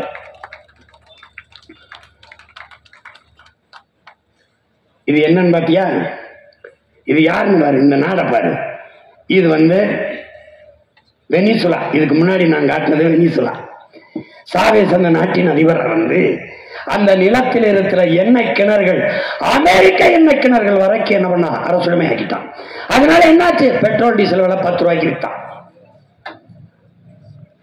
ஆனால் வேளாண்மையை கைவிட்டு தொழில் வளர்ச்சி என்று போன்றதனால் மிகப்பெரிய பஞ்சத்தை சந்தித்து அந்த நிலத்தில் காக்கை, குருவி, கொக்கு, நாய், நரி எல்லாத்தையும் சென்று தீர்த்தார்கள். கடைசியா என்ன ஆயிடுச்சு? வறுமை. அப்ப என்ன பண்ணா காலுக்கு கீழே பணம். அந்த காட்சியை முதல்ல பார்த்தா மிதித்து மக்கள் ஓடுகிறார்கள். பணத்தை குடிஞ்சு ஒருத்த மட்டும் எடுக்கல. ஏன்? பயன் இல்லை. எதை வைக்க ஓடினார்கள்? கடைகளை உடைச்சு ரொட்டி துண்டை தூக்க ஓடினார்கள். இந்த நாடு என்ன நினைக்கிற? இந்த மாதிரி பணத்தை பாரா நடந்து வராண்டா, ஒருத்தம் கூட குனிஞ்சு எடுக்கலடா.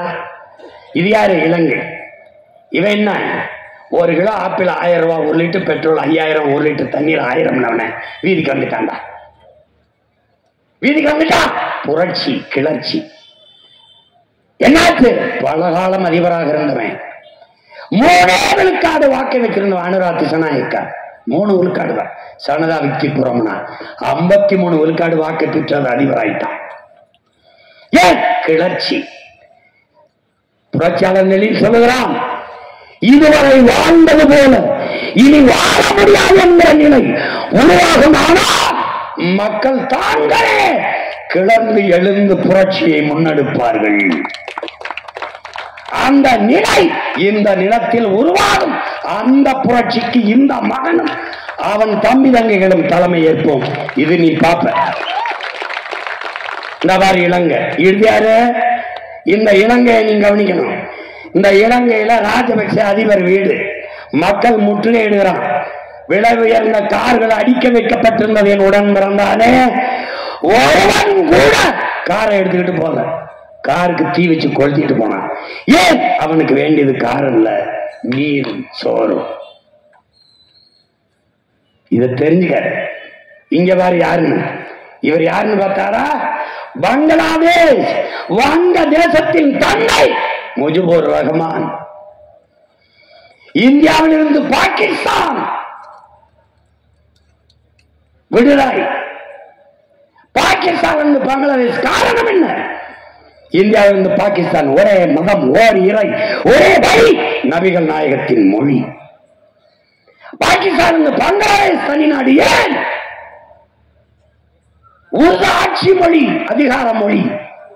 முகமது அலி ஜின்னா டாக்கா பல்கலைக்கழகத்திலே படித்துக் கொண்டிருந்த முஜிபுர் ரஹ்மானும் அவன் நண்பரும் உருது ஆட்சி மொழி என்றால் என் தாய்மொழி வங்க மொழி என்னானது என்ற குரலை எழுப்பினான். கிளர்ச்சி, புரட்சி. தனி நாடு. மொழியின் அடிப்படையிலே, மொழி இனம் அடிப்படையிலே தேசம். அந்த தேசத்தின் தந்தை முஜிபுர் ரஹ்மான். விடுதலை பெற்ற நாட்டின் தந்தையை கழுத்து மேலே ஏறி நின்று கழுத்தை துண்டாக உடைத்து வீழ்த்தினான். காரணம் கிளர்ச்சி, பொருளாதார வீழ்ச்சி, பின்னடைவு. இலங்கையில் வந்தது, வெனிசுலாவில் வந்தது, வங்கதேசத்தில் வந்தது, இன்று நேபாளத்தில் வந்தது, நாளை இங்கு வராது என்று யார் இதிலே உறுதி தர முடியும்? பாருங்கள் கிளர்ச்சி. வாழ முடியாது என்ற சூழல் வந்தால் கிளர்ச்சி.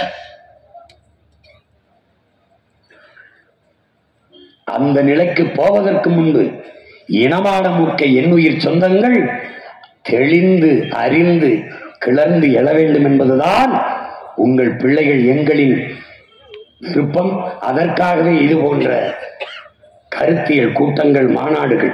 நிலத்தடி நீர் இங்கே பேசிய நம்முடைய அப்பா கல்லு நல்லசாமி அவர்கள் குறிப்பிட்டார்கள். நிலத்தடி நீர் என்பது மனிதர்களுக்கானது அல்ல. நம்முடைய தந்தை பெரிய தகப்பன் நம்மாழ்வார் அவர்கள் நீர் பூமிக்கு மேலே தேங்கி இருக்கிறது மனித பயன்பாடு, பூமிக்கு உள்ளே இருப்பது மரங்கள், செடி கொடி, தாவரங்களுக்கானது. பாரு, நீ இப்ப எத்தனை ஆயிரம் அடிக்கு குழி போடுற பாரு, எத்தனை ஆயிரம் அடிக்கு உள்ள போகுது பாரு. 100 அடியில் 1000 அடிக்கு கீழே துளையிட்டு நீ நீரை உறிஞ்சி எடுக்கிற. ஆனால் இந்த மரங்கள் 1000 அடிக்கு கீழே 400-500 அடிக்கு கீழே வேற இறக்கி நீரை எடுத்துக்கொண்டு வர முடியுமா? ஏன் சிந்திக்கவில்லை? ஏன் 1000 அடிக்கு கீழே போகிறாய், நீரை உறிஞ்சிக் கொண்டு வருகிறாய். பாரு, அங்கே பனை, தென்னை 1000 அடிக்கு கீழே போய் நீரை உறிஞ்சி கொண்டு வருகிற வாழக்கூடிய ஆற்றல் பெற்ற பனை கழுத்து முறிஞ்சு சாகிறது என்றால் 1000 அடிக்கு கீழே தண்ணீர் இல்லை என்பதை உணர்த்துது. உன் நிலம் பாலைவனமாய்க் கொண்டிருக்கிறது என்பதை உணர்த்துகிறது. அதுக்கு பாரு, 1000 அடிக்கு கீழே போய் தண்ணீரை உறிஞ்சும் போது கடல் நீர் மட்டத்துக்கு கீழே நீ போயிடுற. அப்ப கடல் நீர் உள்ள வந்துருது, நிலத்தடி நீர் எல்லாம் உப்பாயிருது, ஒன்றுக்கும் பயன்படாத ஆயிடுது. அப்ப 1000 அடிக்கு கீழே உறிஞ்சி கடல் நீர் பூமிக்குள்ளே புகுந்து விட்டால் எதற்கும் பயன்படாது. இங்கே பார், நம்முடைய மூதாதை இளங்கோவடிகள் முல்லையும் குறிஞ்சியும் முறைமையில் திரிந்தால் நல்லி இயல்பளந்து நிலம் நடுக்குற்று பாலை எனும் படிமம் கொள்ளும் என்று பாடுறார். முல்லை என்ன செய்யற? காடுகளை எல்லாம் அழிச்சிடுற. குறிஞ்சி மலையெல்லாம் நொறுக்கிற, கல்குவாரி. அப்ப நிலம் என்ன ஆயிருது? பாலையனும் வடிவமும் ஒன்றுது. புரியுதா? எந்த உயிரினமும் வாழக்கூடிய வாய்ப்பு இல்லாது பூமி மாறிடுது. ஆக்கள் யாரு? நீதான். இப்ப கடைசிக்கு எங்க வர்றா? இதுவரை நான் பேசுறேன் அண்ணன். இப்ப நம்ம எல்லாருடைய ஆத்தா பேசுறா. யாரு? தண்ணீர். உலக உயிர்களின் மாதா, உலக உயிர்களின் தாய், எல்லா உயிருக்கும் பாலூட்டிய நம் பெருந்தாய் பேசுறா. தண்ணீரின் கண்ணீர் என்ன சொல்றா? என் அரும் பிள்ளைகளே, என் அருமை செல்வங்களே, எல்லாருக்குமாகத்தான் நான் பூமியிலே மழையாக விழுந்தேன், தூய நீராக விழுந்தேன். அதை நீ என்னவாக்கி வச்சிருக்கிறாய் பார். இது என்னன்னு நினைக்கிற? இது ஆறுல, காவிரி ஆற்றுல அவன் திறந்து விட்ட தண்ணீடாதே. பாரு, ஒரு தடவை என்ன செய்யறான்? ஆலை கழிவுகளை, சாய கழிவுகளை சேர்த்து வைக்கிறான். நமக்கு தண்ணீர் திறக்கும் போது அதோட சேர்த்து திறக்கிறான். எப்படி வருது பாரு. இந்த நீரை நதியெங்கும் ஓட விட்டு அந்த நீரை நிலத்துல பாசனத்துக்கு பயன்படுத்தினால் இந்த நீர் நஞ்சு. அது போய் நிலத்துல படிந்தால் என்ன விளையும்? நஞ்சு. இந்த நீரை எடுத்து குடித்தால் என்ன குடிக்கிறாய்? விஷத்தை. இந்த நீரை மற்ற உயிரினங்கள், மான், யானை, புலி, சிங்கம், கரடி, கொக்கு, குயில், மாயில் எல்லாம் குடிக்கிறது. எதை குடிக்கிறது? விஷத்தை. பார், என்ன பண்ணி வச்சிருக்க? என்ன கேட்கிறா? இப்படியாடா நான் உங்களுக்கு தந்தேன், இப்படியா தந்த அதை நினைச்சுட்டாண்டா நான் கண்ணீர் வடிக்கிறேன். என் பிள்ளைகளே, என் பிள்ளைகளே, நான் பெற்ற செல்வங்களே, உங்களை நினைச்சு தாண்டா நான் அழுகிறேன். இங்க பாரடா என் மக்களே, என் பிள்ளை செல்வமே, பாரடா உன் தாயின் வயிற்றிலே, உன் தாயின் வயிற்றிலே உன்னை பத்திரமாக உன் தாயின் கருப்பையிலே தண்ணீர் குடத்திலே நான் தாண்டா உன்னை சுமக்கிறேன். பாரா, கையை கால அசைச்சு இதமான வெப்பத்துல உன்னை பத்திரமாக பாதுகாத்து வச்சது நான் தாண்டா உன் தாயின் கருப்பைக்குள்ளே. பிறக்கும் போது மகனே, என் மகளே, என்னை உடைத்து தாண்டா பிறந்தாய். அந்த குடத்தை, உன் தாயின் பனி குடத்தை உடைத்து தாண்டா பிறந்தாய். பிறந்த உடனேயே நான் தாண்டா உன் உடலில் ஒட்டி இருக்க அழுக்கை துடைத்து குளிக்க வச்சேன். பாரா, பாரா, நான் பெற்ற மகனே, பார், நான் தாண்டா உன்னை குளிக்க வச்சேன். உன் தாயின் மகள முதல் பசிக்கு பால் குடித்தாயடா, பால் நான் தாண்டா வெள்ளை நிறத்தில் உன் தாயின் மார்பு வழியே பாலாக வந்து பசிதித்தவன் நான் தான்டா. பாரடா பாரடா நான் பெற்ற மகனே, பாரடா பார், உன் தாயின் மாறில் பால் நான் தான். பார் பார், அவள் உண்ட தண்ணீரின் வழியாக நான் தானடா சோறு உண்டாய் பசிக்கு. பசிக்கு நான் இல்லாத ஏறடா உனக்கு உணவு. அரிசி ஏது, பருப்பு ஏது, காய்கறி ஏது, கனிகள் ஏது, நான் இல்லாது வாழை ஏது, தென்னை ஏது, மா ஏது, திராட்சை ஏது, கரும்பு ஏது, பூசணி ஏது, நெல்லி ஏது, மா ஏது, பால் ஏது, பழம் ஏது, பருப்பு ஏது, எதுவும் இல்லை நான் இல்லாது. சோறும் நீரும் உனக்கு கொடுத்து வளர்த்தவள் நான் தானடா. பாரடா என் அன்பு மகனே, பார் பார், நீ வளர்ந்து மகளே நீ பூப்பெய்தாய், பெருமனுஷியானாய், உன்னை நன்னீராட்டு என்று குளிக்க வைத்தவன் நான் தானடா மகளே, நான் தான். பார் நான் தான். பார் பாரடா பார், நீ வணங்குகிற கோயில் குடமுழுக்கு நன்னீராட்டு நான் தானடா. பாரடா நான் தான். நான் தான் என் மக்களே. பார், தீர்த்தம் புனித நீர் நான் தான். நான் தான். நீ செய்த பாவத்தை தொலைக்க புனித நீர் என்று கங்கை, யமுனை, சரஸ்வதி என்று முன்னதிகளும் கலக்கிற இடத்தில் குளிக்க வந்தாயடா. நான் தானடா. உன் பாவத்தை போக்கிய தாய் நான் தானடா. பாரடா நான் தான். உன் பாவத்தை கழுவியவனும் நான் தான். பார், மகிழ்ச்சியில் சிரித்தாய், கண்ணீராக வழிந்ததும் நான் தான். துயரத்தை வடிக்க முடியாமல் அழுதாய், கண்ணீராக வந்தவனும் உன் துயரத்தை வடித்து கழுவியவனும் கண்ணீர் வழியே நான் தான். பாரடா மகனே, பார் பார், வளர்ந்தாய், வாழ்ந்தாய், வாழ்ந்தாய், இறந்தாய், நான் தானடா. பிறந்தாய், குளிக்க வைத்தேன், இறந்தாய், நான் தானடா குளிக்க வைத்தேன். உன் இறுதி பயணத்தை தொடர்ந்தாய், பிறக்கும் போது பனி குடத்தை உடைத்து வெளியே வந்து பிறந்தாய், இறந்த போது குடத்தை உடைத்து உன் பயணத்தை தொடர்ந்தாய். பாரடா மகனே, புதைந்தாய், புதைந்தாய், பூமிக்குள் இறுதியாக புதைந்தாய். உன்னை மூழ்கி உன் சவக்குழியை மூழ்கியவன் நான் தானடா மகனே, நான் தான். உன் சமாதியை எரிந்தாய், எரிந்தாய், எரிந்தாய், சாம்பலானாய். என்னில் தானடா உன்னை கரைத்தார்கள். பாரடா என் அன்பு மகனே, பாரடா என் அன்பு மகளே, என்னில் தானடா நீ இறுதியாக கரைந்தாய். தாய்ப்பாலை, தாய்ப்பாலை யாராவது வியாபாரம் செய்வார்களாடா பிள்ளைகளே? என்னை எப்படிடா உங்களுக்கு விற்கலாம் என்று எண்ணம் வந்தது?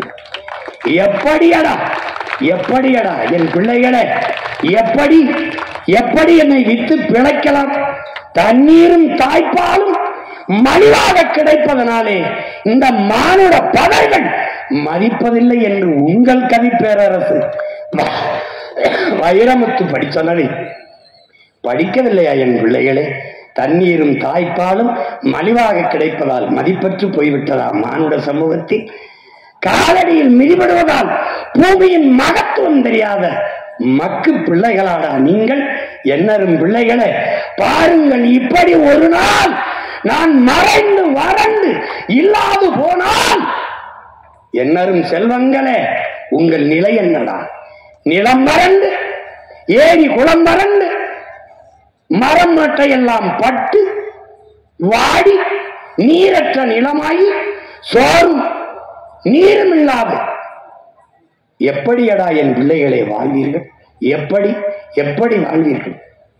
பார், நீருக்கும் சோறுக்கும் நீங்கள் கையேந்தி நிற்கிற நிலைமையை பார்த்துத்தான் உங்கள் தாய், உங்களை பெற்றவள், பல கோடி ஆண்டுகளாக உங்களுக்கு நீரும் சோறும் கொடுத்து வளர்த்த தாய் நான் நான் நான் என் அன்பு மக்களே, கண்ணீர் வடிக்கிறேன், கண்ணீர் வடிக்கிறேன். இது தண்ணீரின் கண்ணீர் அல்ல என் பிள்ளைகளே, உங்களை பெற்று பாலூட்டி வளர்த்த தாயின் கண்ணீர் என்று நம் தண்ணீர் தாய் கண்ணீர் வடிக்கிறாள் என் உடன் பிறந்தார்களே. பாருங்கள் பாருங்கள், இங்கே பார், உன் பாட்டன் உன் தாத்தன் அருவியிலே ஆறிலே நீரை குடித்தான். உன் அப்பன் உன் பெரியப்பன் ஏரி குளத்திலே குடித்தான், கிணத்திலே குடித்தான். நீங்கள் போத்தலிலே குடிக்கிறீர்கள். வருங்கால உங்கள் பிள்ளைகள் எதை குடிப்பார்கள்? நான் பெற்ற மக்களே, பாருங்கள் பாருங்கள், ஒரு சொட்டு தண்ணீருக்கு எதை குடிப்பார்கள்? ஒருவேளை மூத்திரத்தை குடிப்பார்களா? மூத்திரத்தை, அந்த மூத்திரம் கூட எண்ணெயை குடித்தா தானே என் அருமை பிள்ளைகளே வரும் வரும். பார் பார், சோறு தந்தது நான், நீரு தயிர் உயிர் வாழ்க்கை. நன்றாக கவனி, நன்றாக கவனி. நீரு சோறு வயிறு உயிர் வாழ்க்கை எல்லாவற்றையும் தந்தது நான் தான். என்னை ஏன் என் பிள்ளைகளை மறந்தீர்கள்? என்னை ஏன் மறந்தீர்கள்? ஏன்?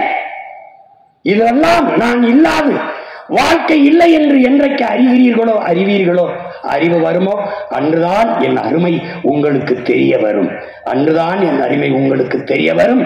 ஒவ்வொரு என் துளியும் உயிர் துளி பல்லுயிர்க்கும் பகிர்ந்தனி நீரின்றி அமையாத உலகு, அதை நினைவில் நிறுத்தி பழகு.